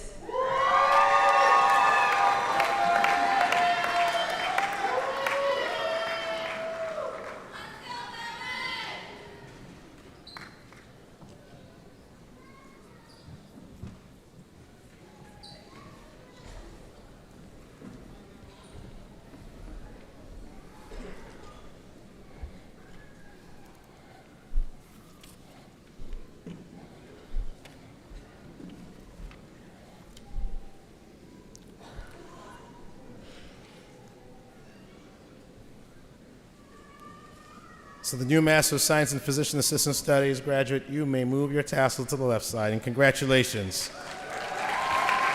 And please remain standing, as I'll have Dr. Dawson please come forward to provide the oath.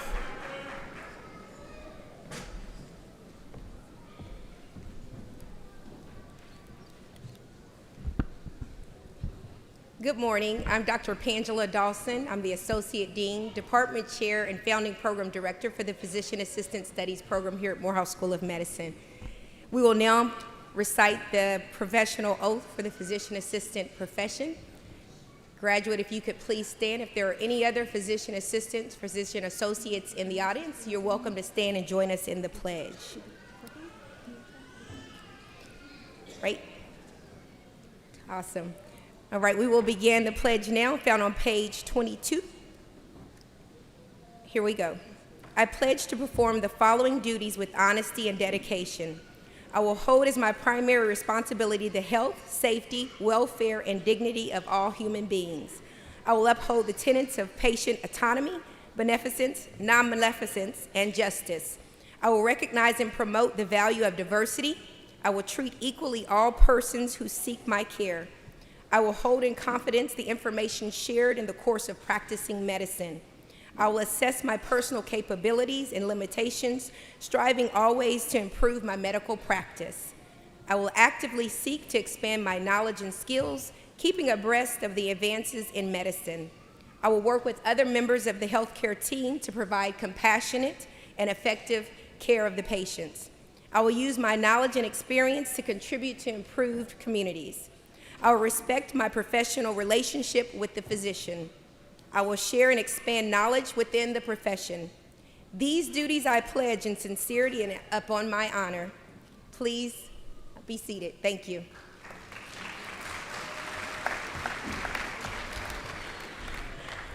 Thank you very much, Dr. Dawson. So the new Doctors of Healthcare Administration doctoral degrees, please rise, because you are not exempt from a pledge, as you might know. So I'd like you to please rise. And Dr. Waldrop, if you'd please approach the podium to administer the oath.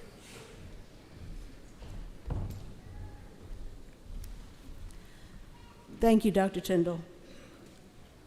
I am Dr. Renetta Waldrop, the Co-Interim Dean for Online Education and Expanded Programs and the proud inaugural Program Director for Morehouse School of Medicine's Doctor of Health Administration degree program.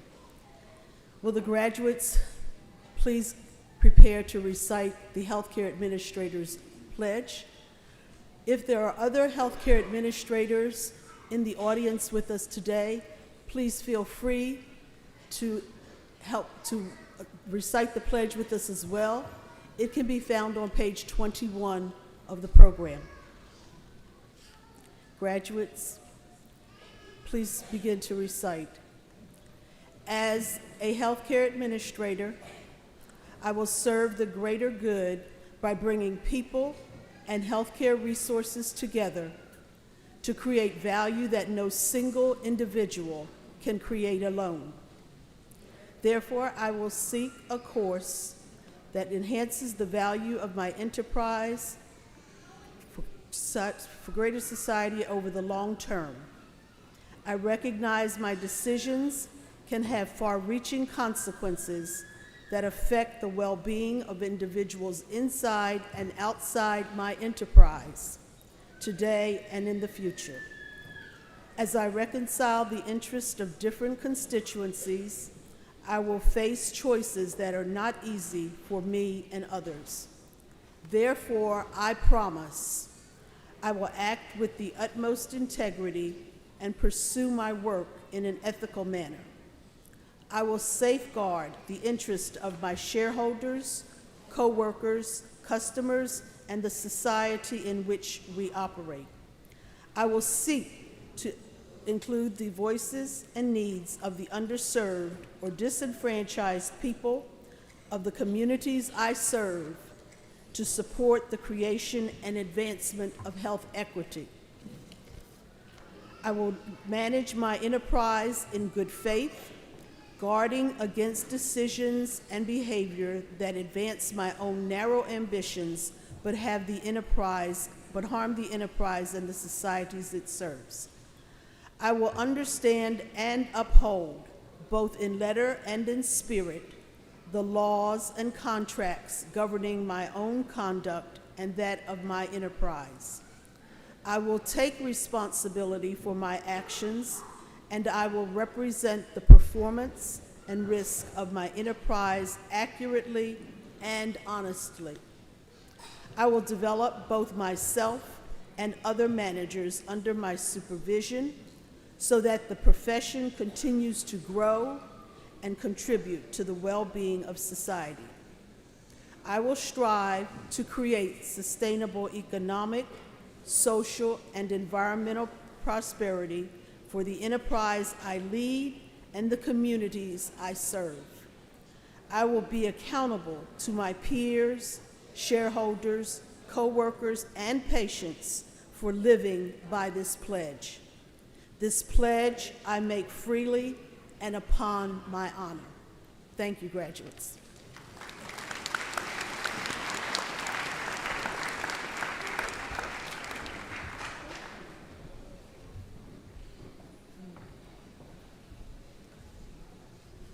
Thank you, Dr. Waldrop. Madam President, I have the honor to present to you the students who have completed a rigorous program of biomedical research studies, fully accredited by the Southern Association of Colleges and School Commission on Colleges. The Board of Trustees and the faculty of Morehouse School of Medicine recommend that these students receive the degree Master of Science.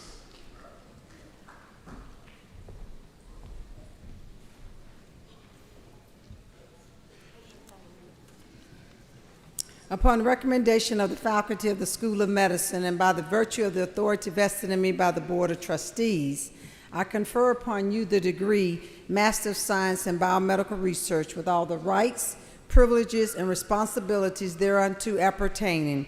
Please come forth to receive your diploma and your hood. Valencia Aaliyah Marie Baxter.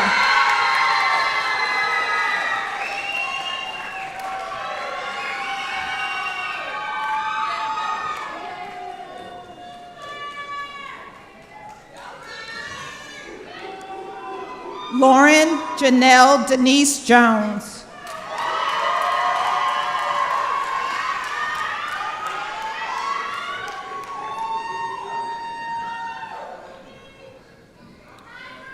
Brianna Lane.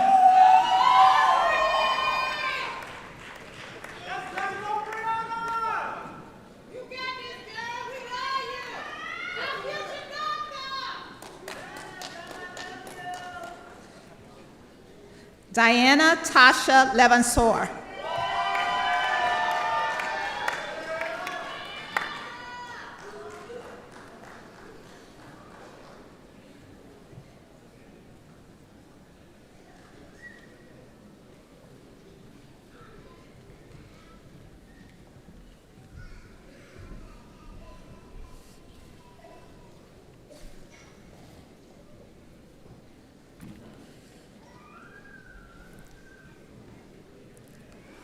So to our new graduates, you now move your tassels to the left side. Congratulations. Madam President, I have the honor to present to you the students who have completed a rigorous program of clinical research studies, fully accredited by the Southern Association of Colleges and Schools. The Board of Trustees and the faculty of Morehouse School of Medicine recommend that these students receive the degree Doctor of Sciences, and these candidates are for the Masters of Science in Clinical Research degree.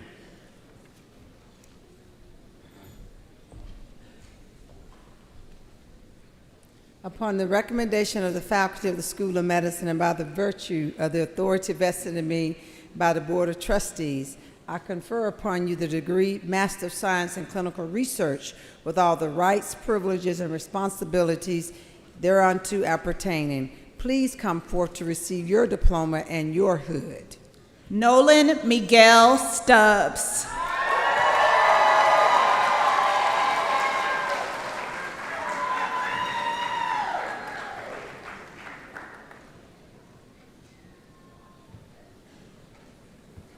Dr. Christopher Villianco.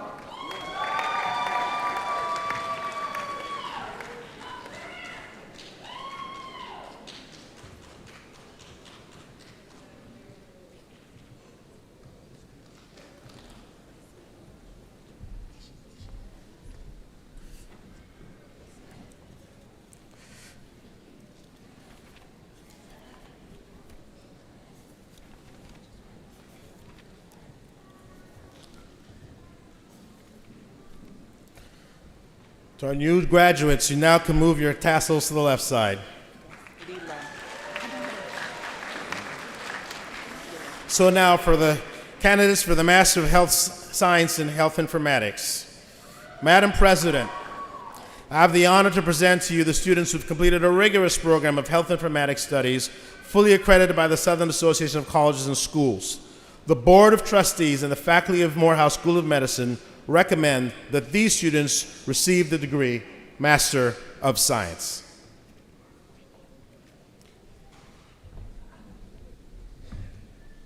Upon the recommendation of the faculty of the School of Medicine and by the virtue of the authority vested in me by the Board of Trustees, I confer upon you the degree of Master of Science in Health Informatics with all the rights, privileges, and responsibilities thereunto appertaining. Please come forth to receive your diploma and your hood. Leela Carter.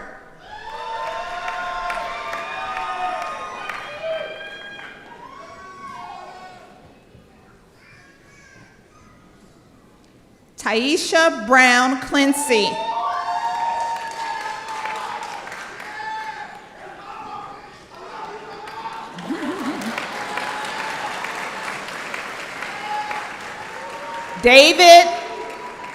David Donaldson.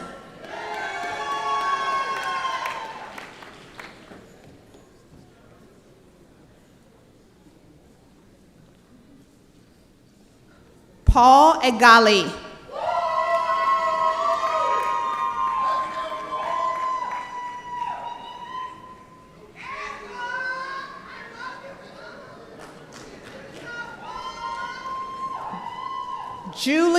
Julian.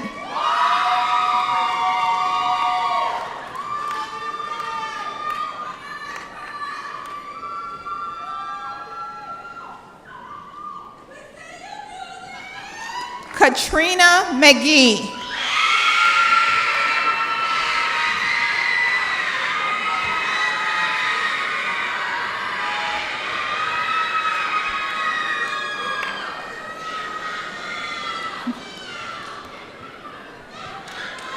Ashley Pates.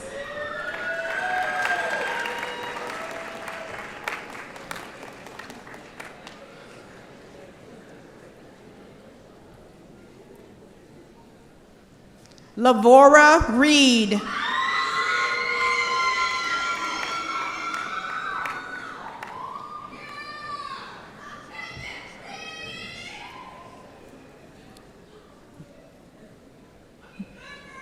Jaleel Russell.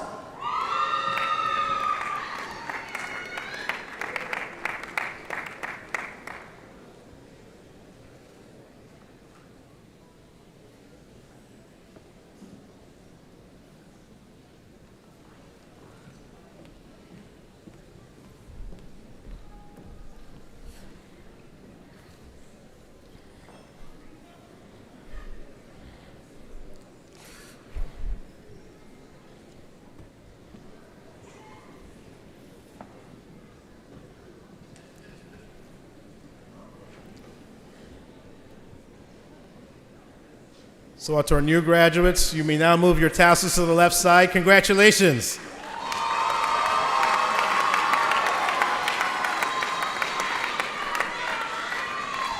Now, for the conferral of the degree Master of Science in Medical Sciences. Madam President, I have the honor to present to you these students who've completed a rigorous program of medical sciences fully accredited by the Southern Association of Colleges and Schools Commission on Colleges.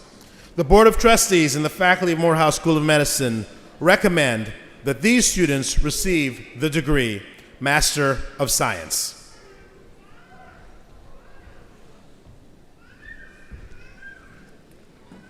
Upon recommendation of the faculty of the School of Medicine and by the virtue of the authority vested in me by the Board of Trustees, I confer upon you the degree of Master of Science in Medical Science with all the rights, privileges, and responsibilities thereunto appertaining. Please come forth to receive your diploma and hood. Kelly Adike.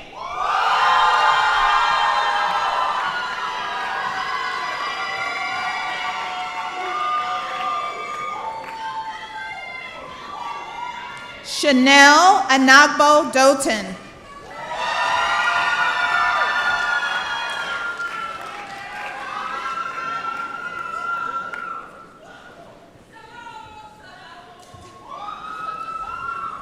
Mateen Bama Abadi.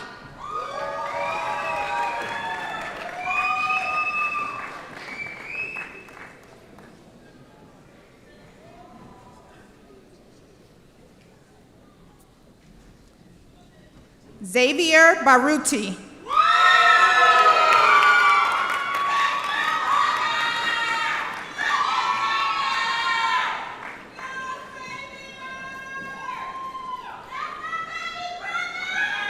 Lawrence Bayen.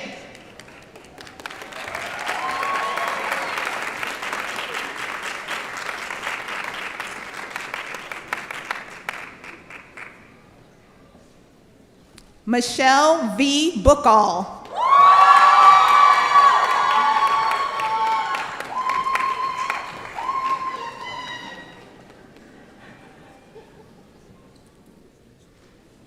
Naomi Cargill.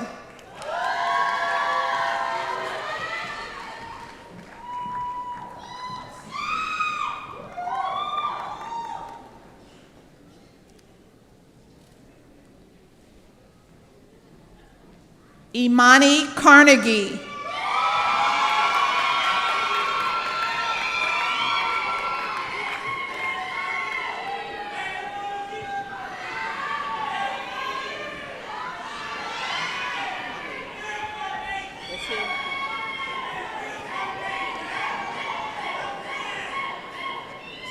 Sanam Chaudhuri.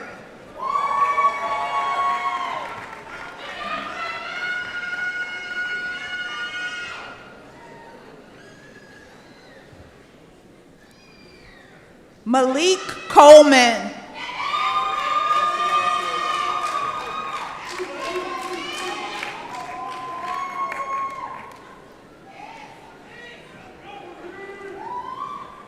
Angelica DeMatas.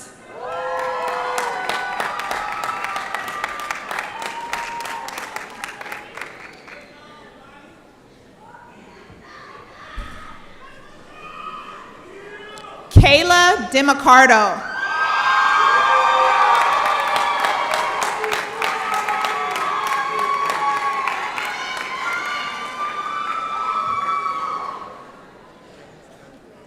Kiani Fedrick.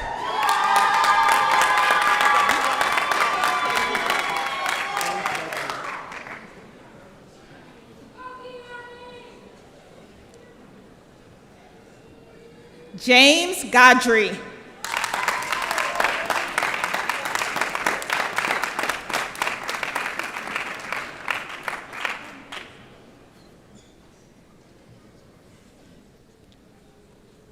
Jacqueline Gilbert.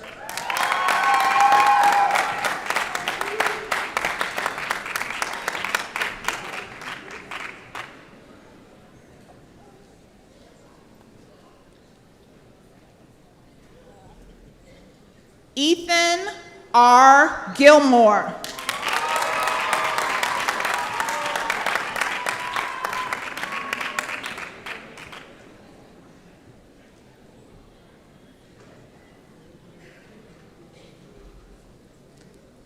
Taylor Harris.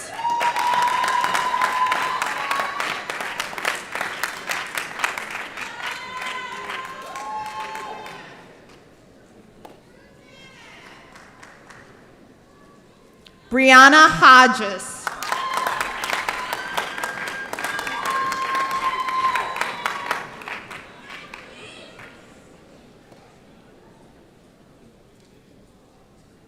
Zipporah Caffey.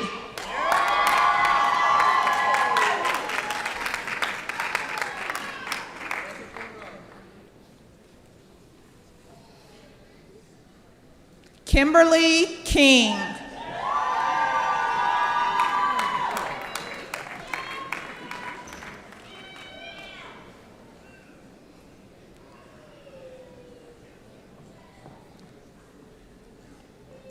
Jude Lusant.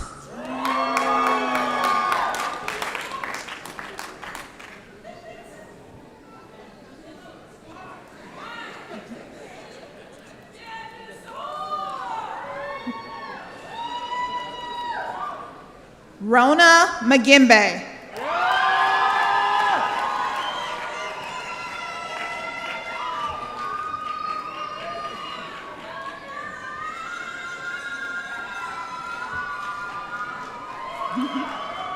Michael Matthew.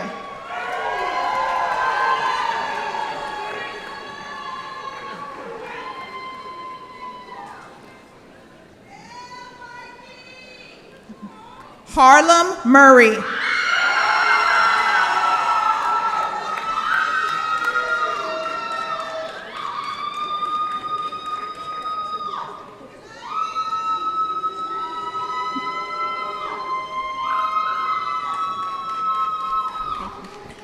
Aramide Olurunfemi.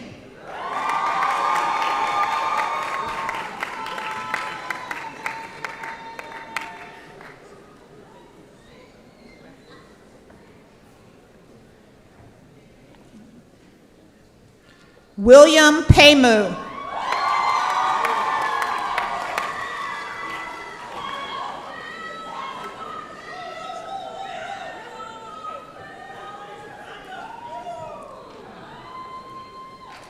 Kayla M. Posley.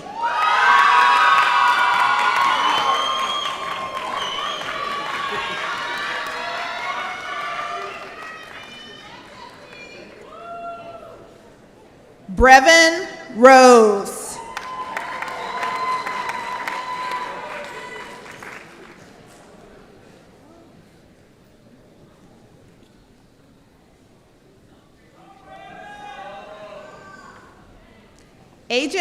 Ajaman Sato.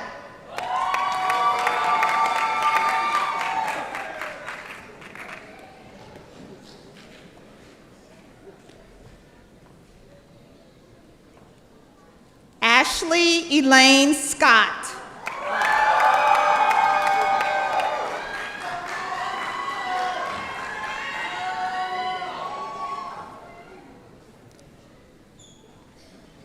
Cameron Tillman.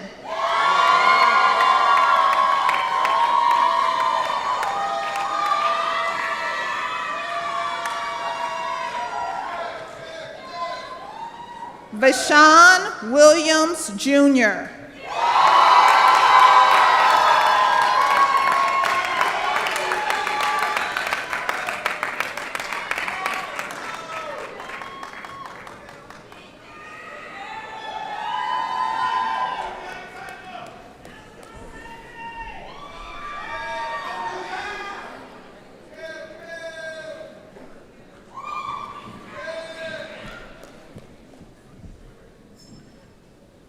So to our very new graduates, you can move your tassels to the left side. Congratulations to you.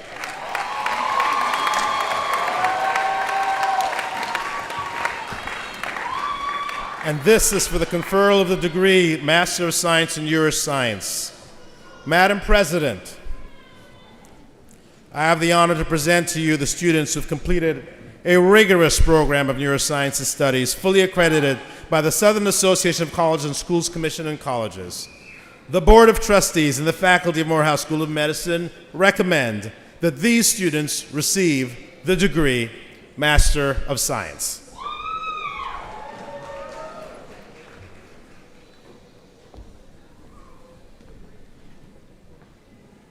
Upon the recommendation of the faculty of the School of Medicine, and by the virtue of the authority vested in me by the Board of Trustees, I confer upon you the degree of Master of Science in Neuroscience with all the rights and privileges and responsibilities thereunto appertaining. Please come forth to receive your diploma and your hood. Mika Campbell.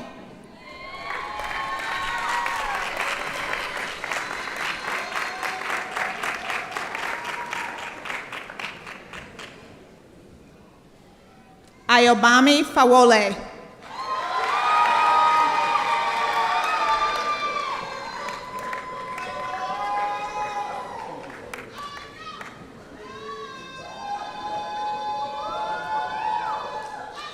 Sadara Green.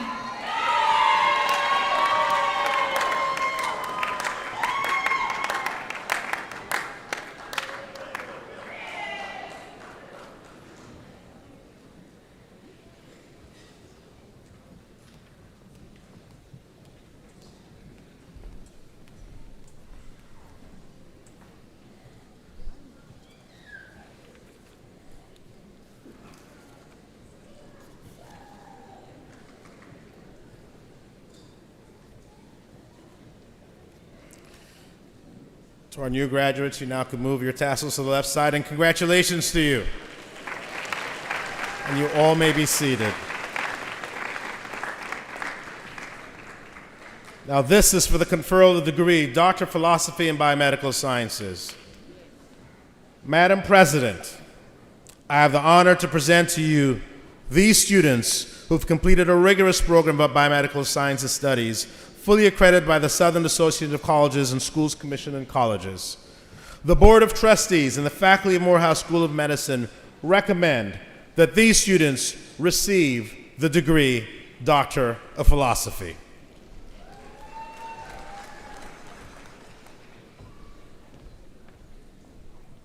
Upon recommendation of the faculty of the School of Medicine and by the virtue of the authority vested in me by the Board of Trustees, I confer upon you the degree of Doctor of Philosophy with all the rights, privileges, and responsibilities thereunto appertaining. Please come forth to receive your diploma and your hood. Dr. Kenya DeBarros.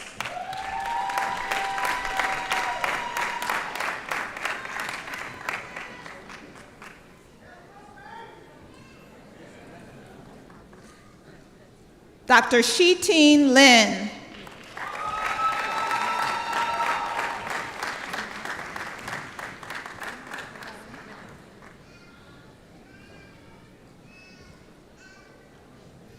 Dr. Madavi.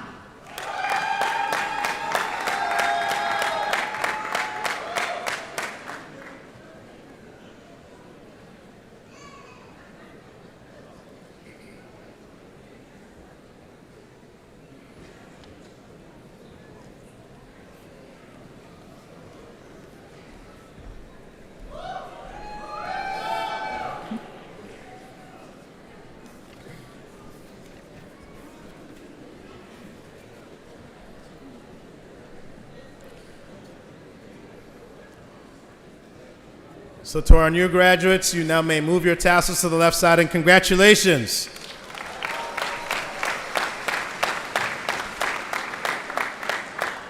And Dr. Ekman Daniels, if you could please come forth to administer the oath. Dr. Ekman Daniels, Associate Dean for Graduate Education and Biomedical Sciences. Still morning. Good morning. I'm Dr. Danita Eatman Daniels, Associate Dean for Graduate Education and Biomedical Sciences. All Master of Science in Biomedical Research, Master of Science in Clinical Research, Master of Science in Health Informatics, Master of Science in Medical Sciences, Master of Science in Neuroscience, and Doctor of Philosophy and Biomedical Sciences graduates, please rise. Come on, let's go. Okay, we will now recite the scientist pledge. Other scientists in the audience are welcome to join in. See page 20 in the program. I accept this opportunity to follow the difficult and rewarding path of biomedical science and clinical research. I will endeavor to honor all those who have contributed to this opportunity by always working to the utmost of my abilities and by increasing those abilities when possible. I will strive to advance fundamental knowledge about all living things. I pledge to use my energy, intellect, and education to enhance the lives of all mankind, understanding that often the greatest strides are made through efforts to assist the dispossessed and underprivileged in our world. I will carefully consider and remain mindful of the ethical implications of my work. I will never use my gifts and skills to intentionally harm any individual or group. In planning and carrying out my work, I will treat this planet and all its life forms with honor and respect. I will honor and respect the efforts of my teachers, taking great care always to give credit where credit is due, and always humbly understanding that all that I see by standing on the shoulders of the many scientists who have gone before me.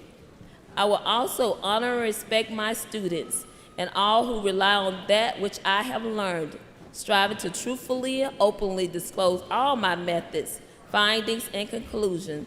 So long as I adhere to this pledge, may I have continued success in the field of biomedical sciences and clinical research. Congratulations. Please be seated.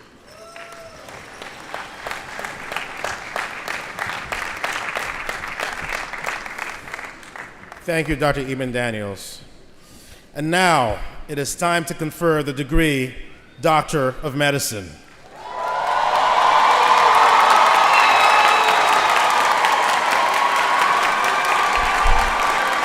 Madam President, I have the honor to present to you these students. They have completed a rigorous program of medical studies fully accredited by the Liaison Committee on Medical Education. The Board of Trustees and the faculty of Morehouse School of Medicine recommend that they receive the degree Doctor of Medicine.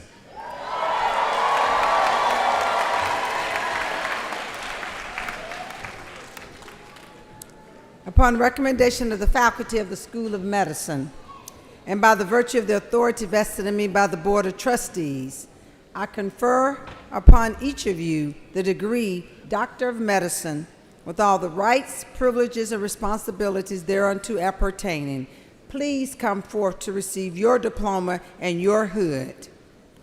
Dr. Theodora Chidera Abba.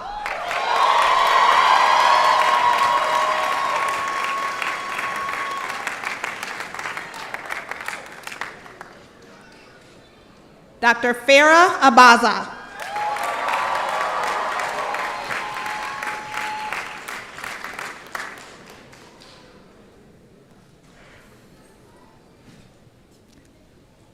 Dr. Hamdi Hamza Abdi.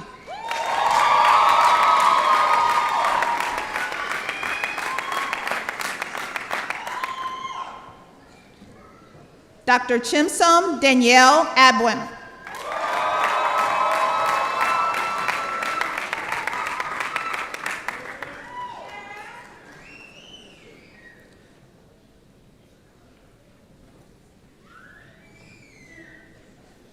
Dr. Amajala Ade Akintade.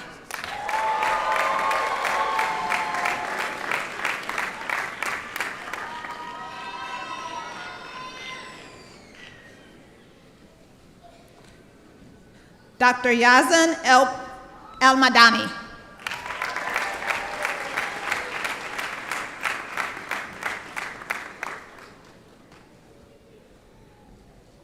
Dr. Abraham Amara.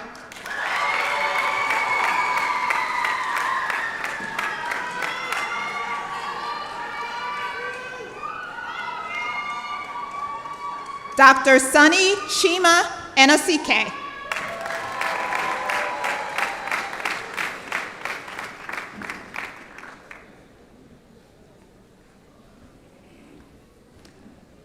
Dr. Ine Antei.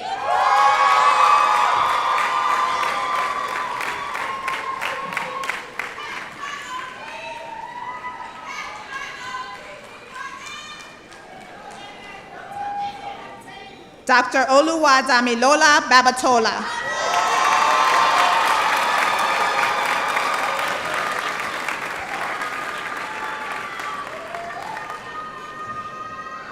Dr. Talana Baker.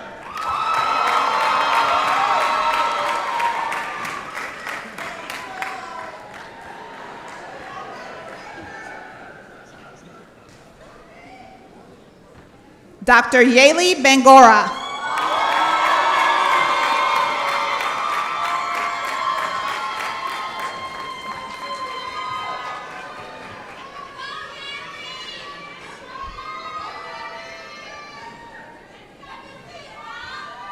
Dr. Dennis Baston.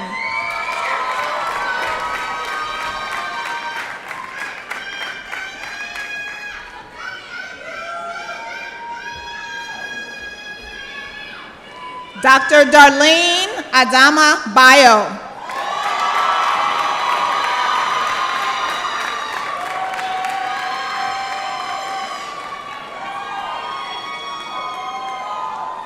Dr. Tamara Bratcher.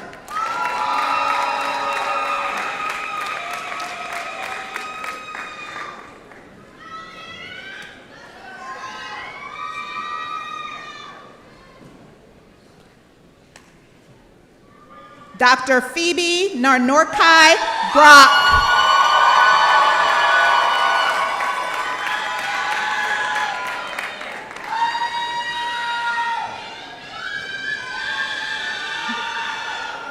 Dr. Alden Brown.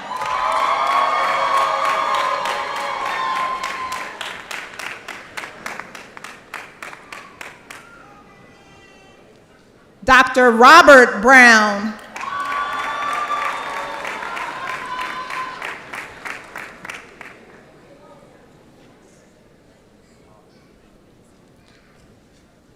Dr. Joshua Byland.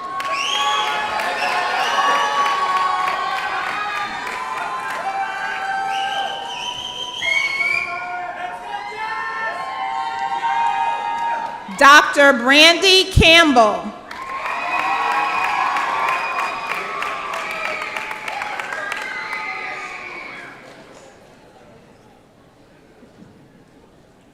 Dr. Austin Carey.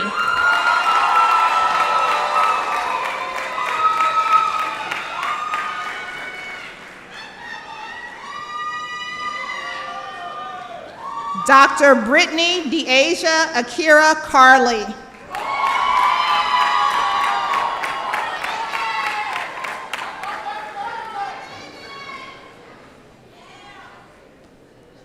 Dr. Jacob Cook.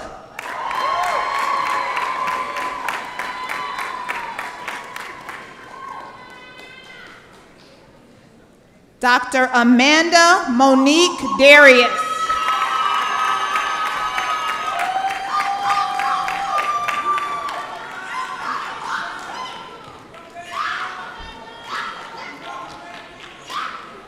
Dr. John DeGraft Hansen.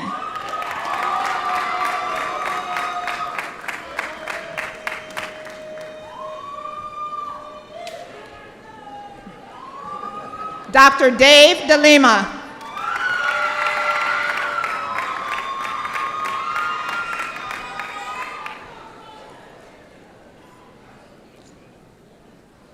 Dr. Miguel Devenish.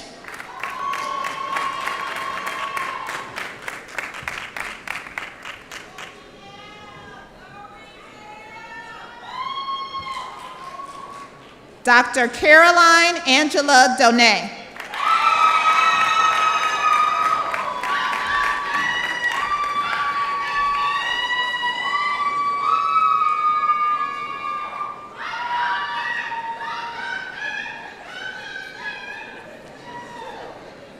Dr. Karen Benjamin.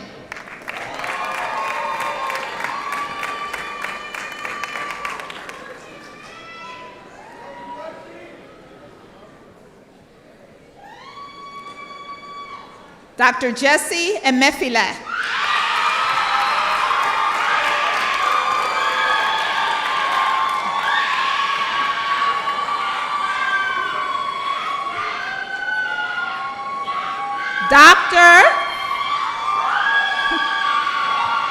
Dr. Flavio Flores.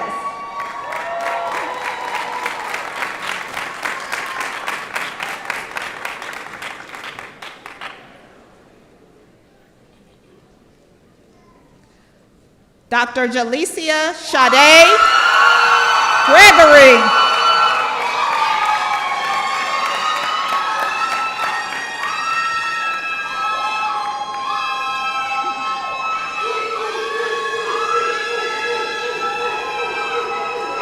Dr. Ariana Higgins.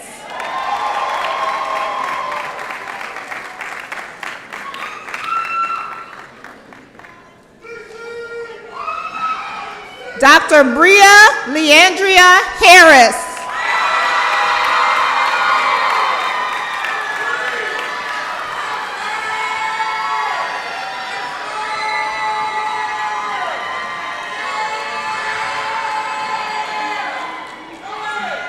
Dr. Krayshawn Mantavius Hart.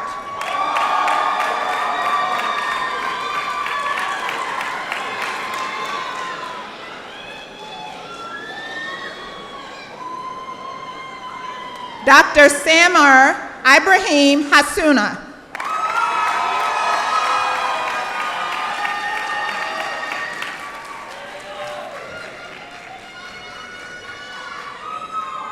Dr. Dimitri Johnson.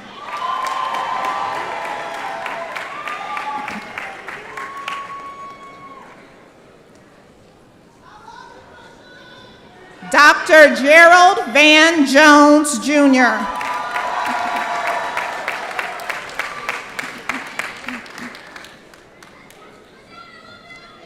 Dr. Cabria Danielle Jones.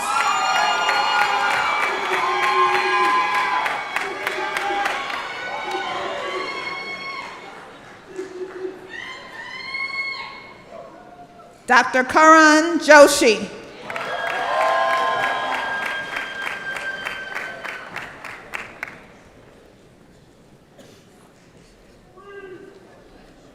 Dr. Stefan King.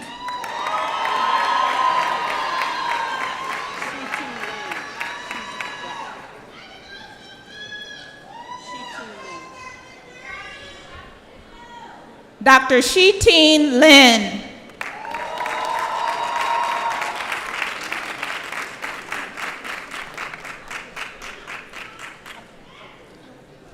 Dr. Zoe Paulina McFoy.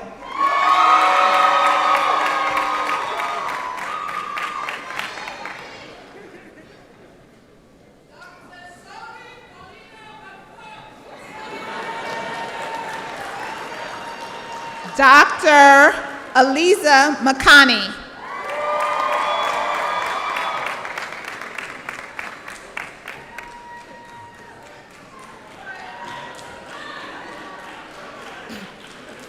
Dr. Matthew Mann.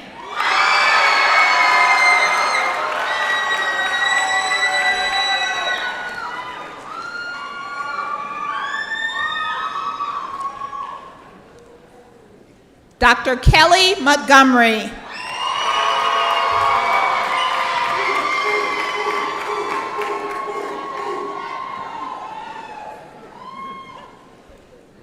Dr. Zachary Murphy.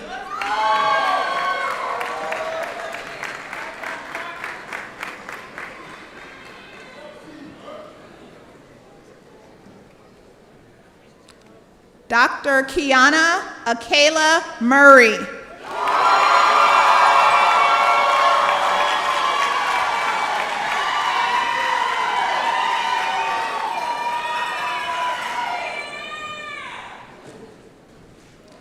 Dr. Rosemary Wabu-Agu.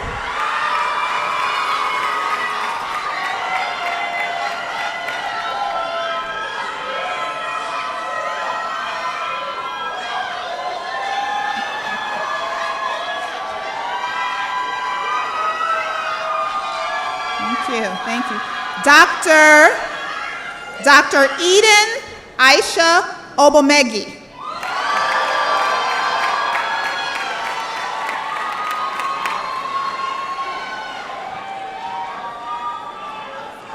Dr. Tamiwa Oderinde.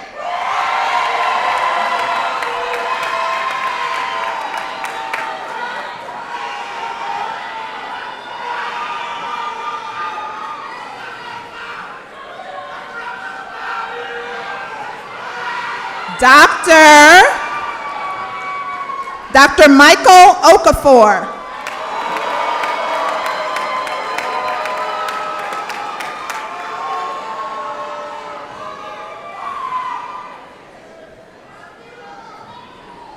Dr. Onyinye Okere.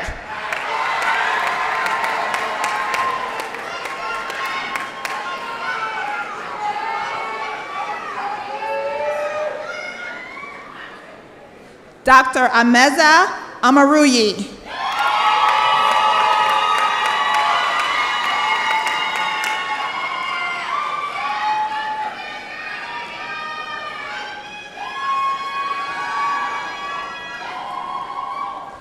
Dr. Kosi Masichi Orizu.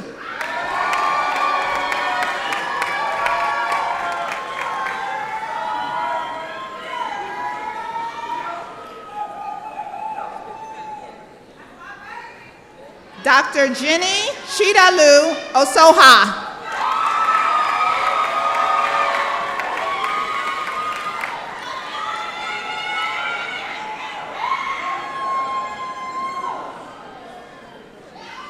Dr. Ruda Dharmesh Panchal.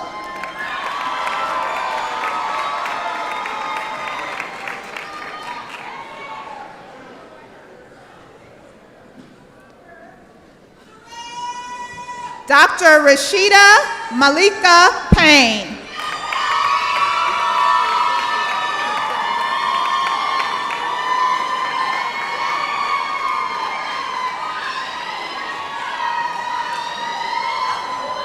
Dr. Miranda Shea Perry.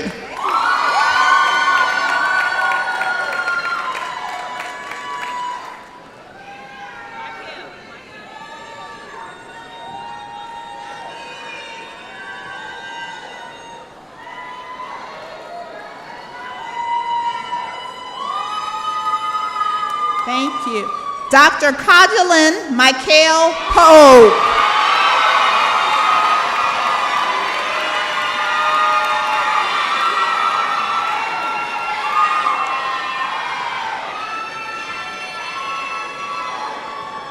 Dr. Sherelle Nicole Price.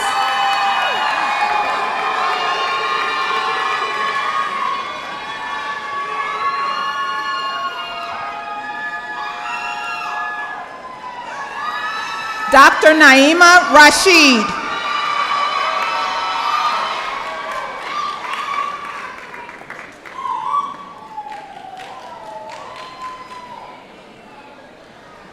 Dr. Sawyer Reed.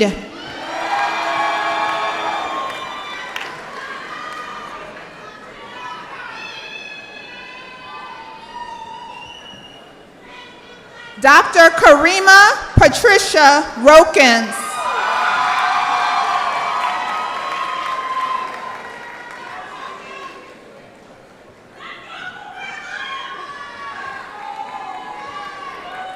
Dr. Leslie Roman.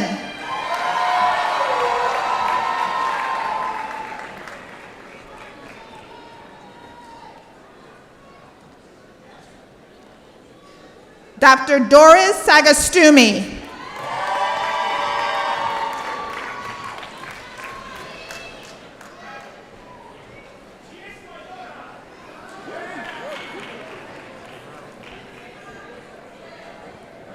Dr. Miskael Saint-Sume.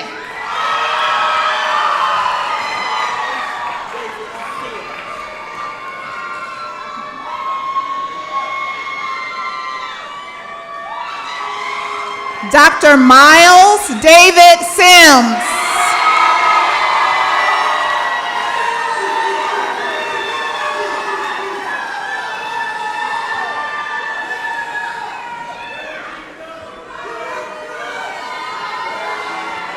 Dr. Shakira Stewart.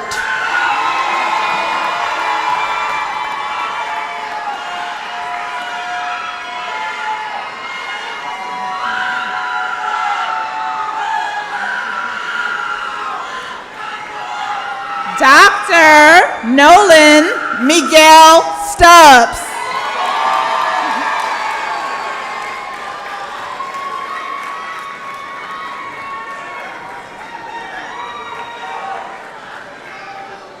Dr. Janelle Iris Tanghall.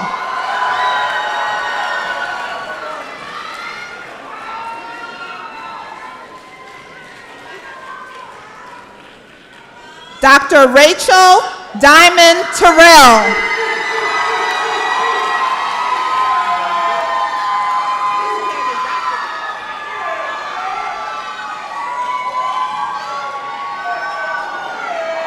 Dr. Kevin Thornton.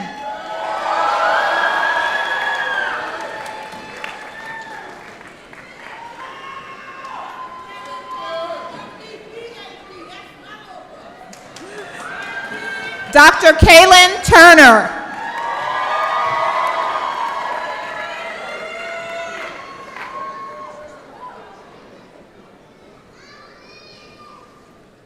Dr. Lauren Awoke.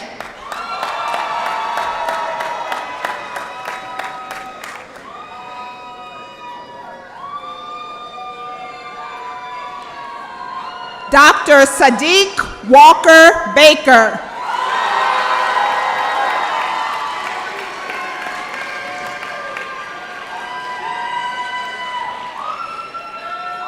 Dr. Yu Wang.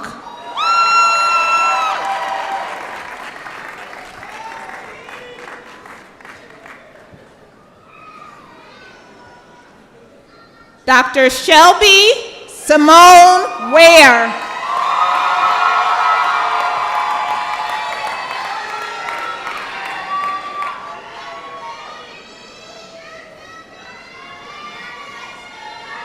Dr. Afan Wasti.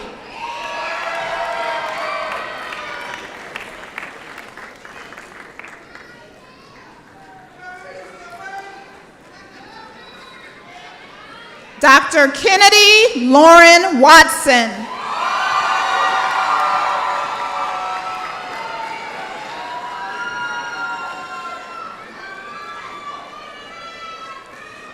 Dr. Jera Nicole Whitehead.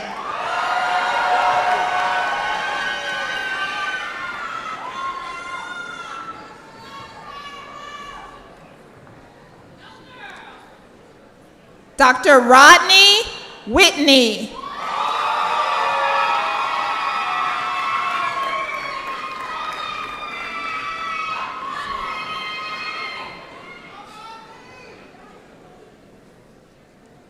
Dr. Adam Whitsitt.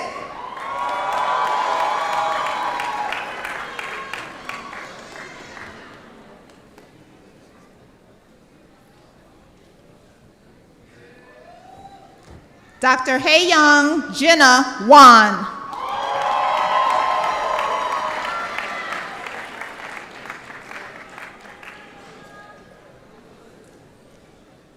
Dr. Michaela Woodard.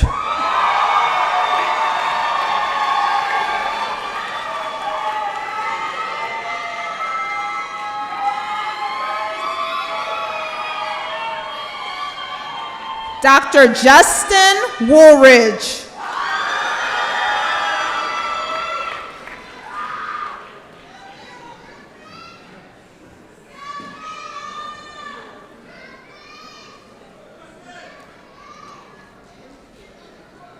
Dr. Tatiana Young.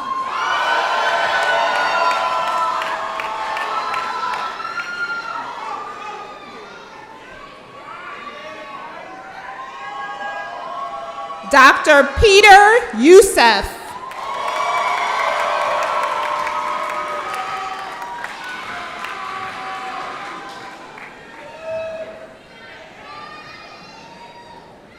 Dr. Jerry Yu.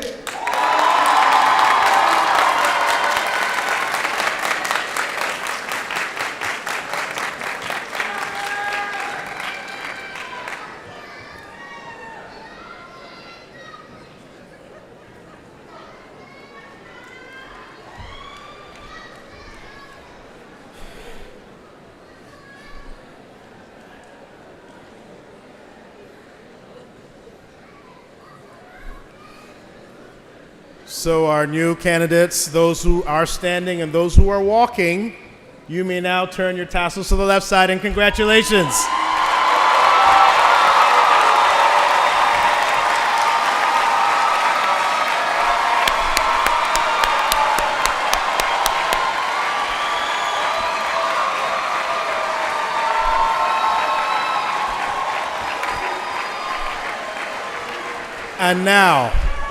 And now, we still have one more bit of business. I'd like to invite Dr. Martha Elks, Senior Associate Dean for Education Affairs, to come to the podium to join me to administer the oath. Dr. Elks. I am Dr. Marty Elks. I ask the MD graduates to turn to page 24 and read with us.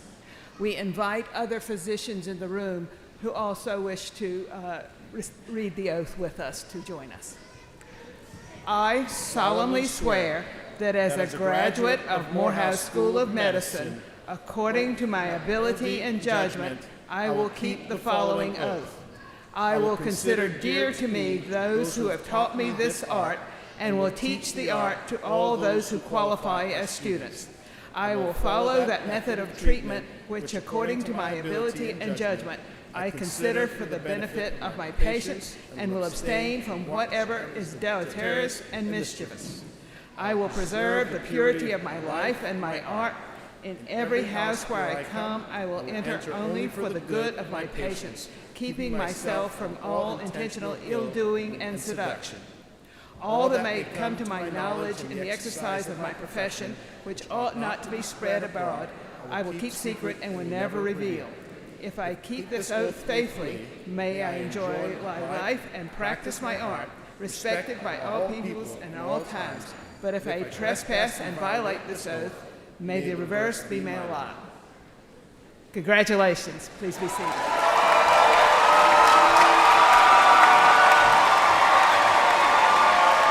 Congratulations.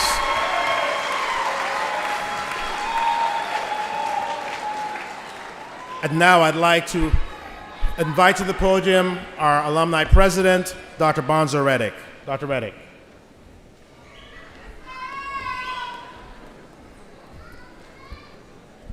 Good morning. I am Dr. Bonzo Reddick, class of 2002, and president of the Morehouse School of Medicine National Alumni Association. On behalf of the Morehouse School of Medicine National Alumni Association, I bring greetings to all present and especially congratulate the class of 2025. Today we acknowledge and reward your accomplishments and wish you much success as you advance to the next stage of your education and career. I encourage you to connect with alumni, to stay in touch with your classmates, and to stand as an example for the classes to follow. Support Morehouse School of Medicine, both verbally and financially. Remember, without your demonstrated support, we cannot expect others to sustain that which is yours and that which has so profoundly changed your life. At this time, will you please stand and repeat after me the following pledge? All of our graduates, please stand.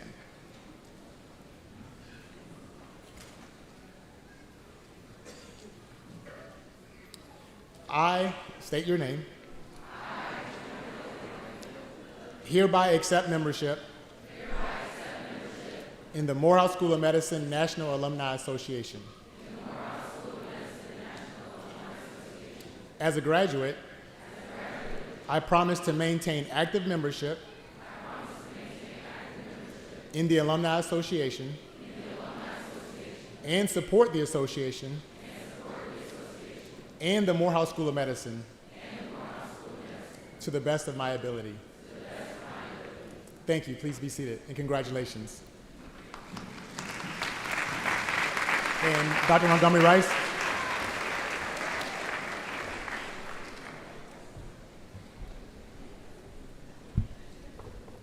Before I give my charge and closing remarks to the class of 2025, I want to take the time and acknowledge Morehouse School of Medicine alumnus and the 2025 MSM Distinguished Alumnus Award recipient, Dr. Frank Jones, class of 1991. He is receiving the Distinguished Alumnus Award.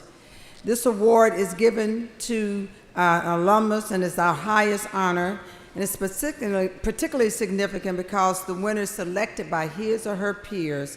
Dr. Jones could not be with us today, but we want to thank him for his service as the immediate past president of the National Medical Association and all that he continues to do to advance the mission of Morehouse School of Medicine. Now, to the class of 2025, first of all, we thank you. We thank you for choosing Morehouse School of Medicine. It is not by any accident that you are here. And I hope you understand the privilege and honor it has been for us to serve you. And you will extend that to others through the healing arts, the quest for knowledge through discovery, by addressing socioeconomic factors which impact the underserved, and you will help provide the ability for them to reach their optimal level of health. You have heard that with graduation comes responsibility. Your story will serve as a foundation for you to advance primary care, to serve those underserved, and to partner in the community to improve health opportunities and outcomes. Your story, grounded in your mission, as Dr. Regina Benjamin has shown us, you are destined to make significant contributions. And so I say to you, the best way for all of us to carry on and to support one another is to walk in the path of greatness that we have seen. It is the opportunity for you to understand the difference between knowledge and learning. And remember that gaining knowledge is what you have accomplished by attending Morehouse School of Medicine, but the learning is the testing of the knowledge you have gained. I know this is a remarkable time in your professional journey, and we want you to look back on it with fondness and pride.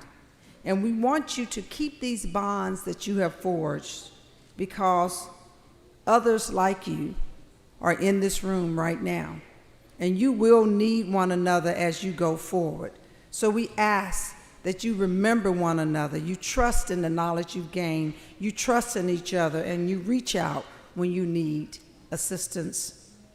We ask that you begin this phase of your journey with this charge. Align your professional identity with a vision that you have for others first and then for yourself. And what do I mean by this?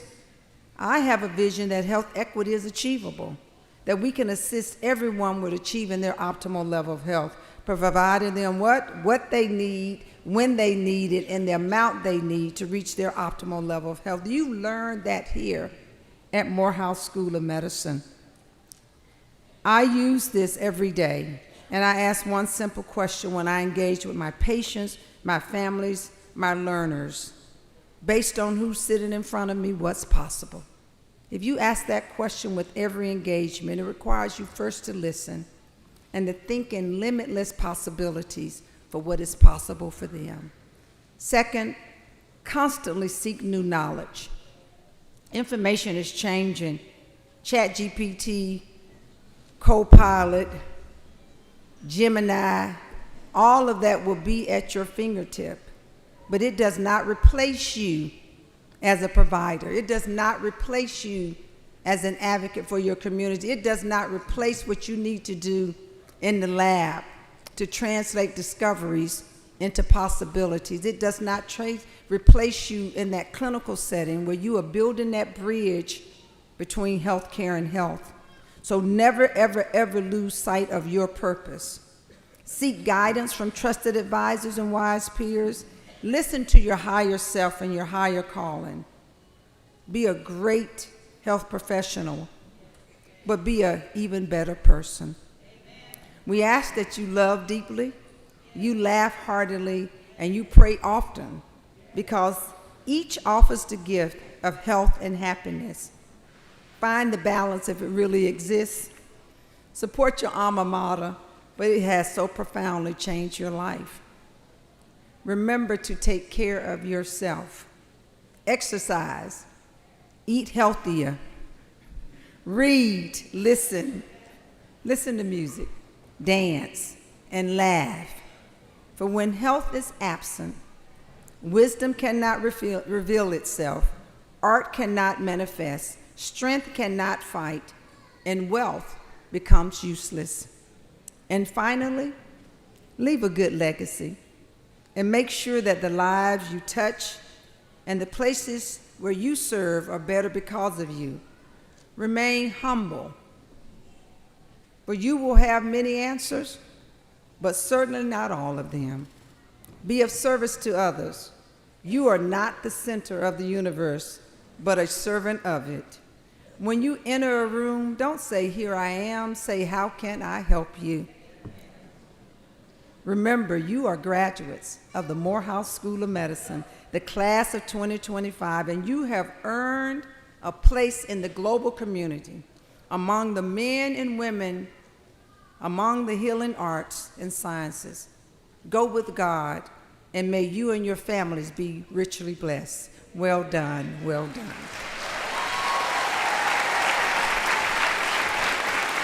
Ladies and gentlemen, please stand and join the Morehouse College Glee Club as they sing Morehouse School of Medicine's alma mater, SOAR. This song is printed on pages 29 through 31 in the program. Following the alma mater, please remain standing as Reverend Crawford delivers the benediction.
now the benediction.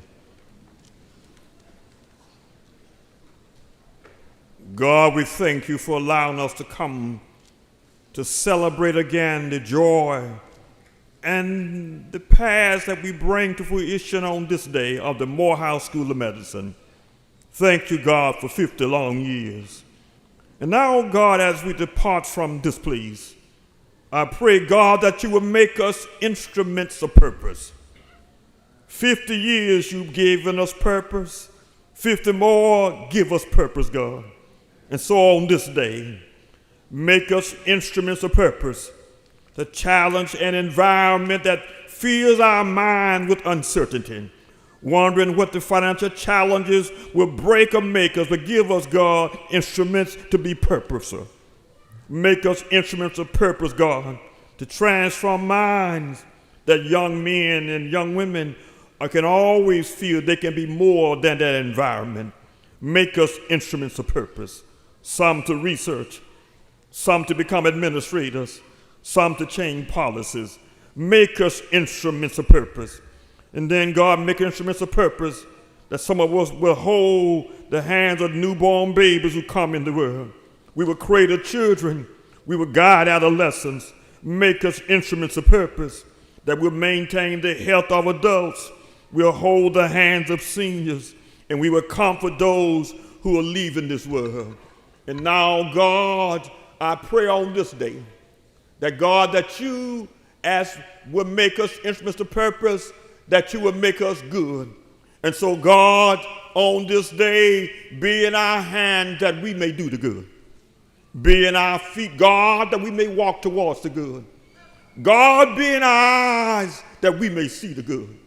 Be in our ears that we may hear the good. Be in our lips that we may speak the good. And by all means, oh God, be in our hearts that we may love the good. And when we come to stand before your presence, may we hear your voice saying to all of us, well done, my healthcare servants. Everybody say, amen.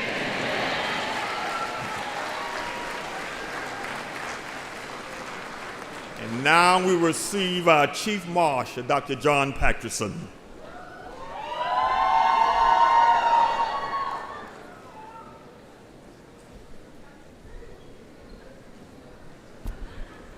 Graduates, you may be seated.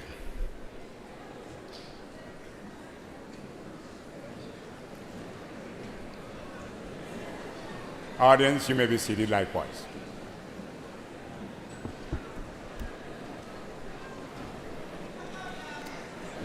Graduates, let me have your attention for just a moment before we let you go.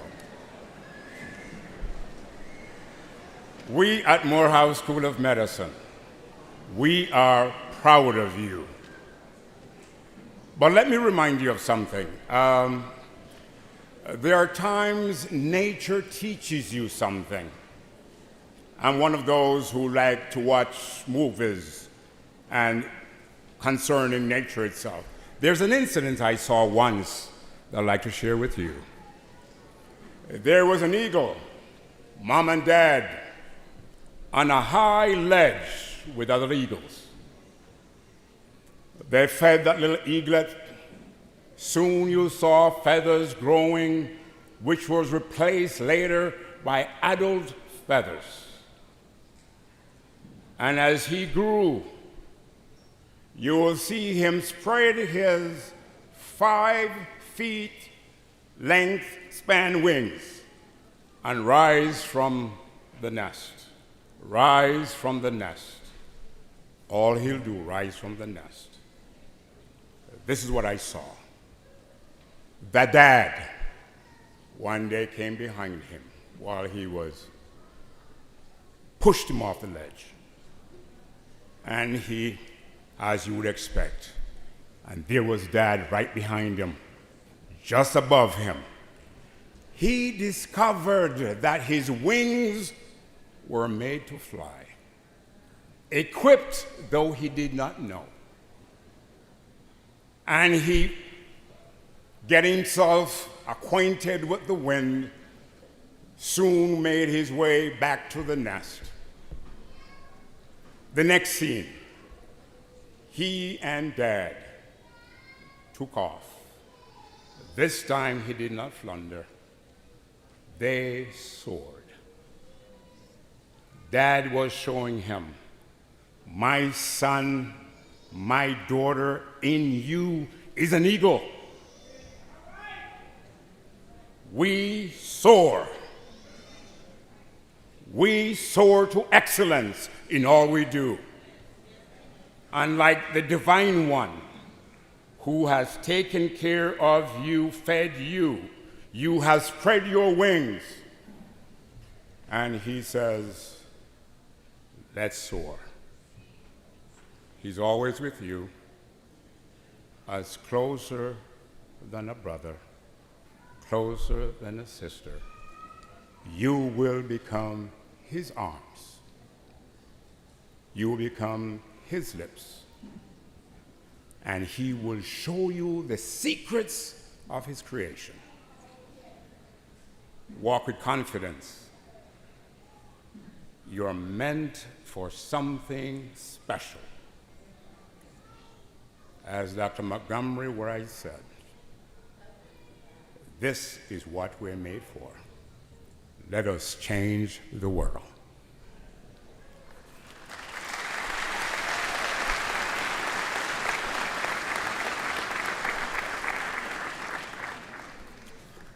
Let me find my space here.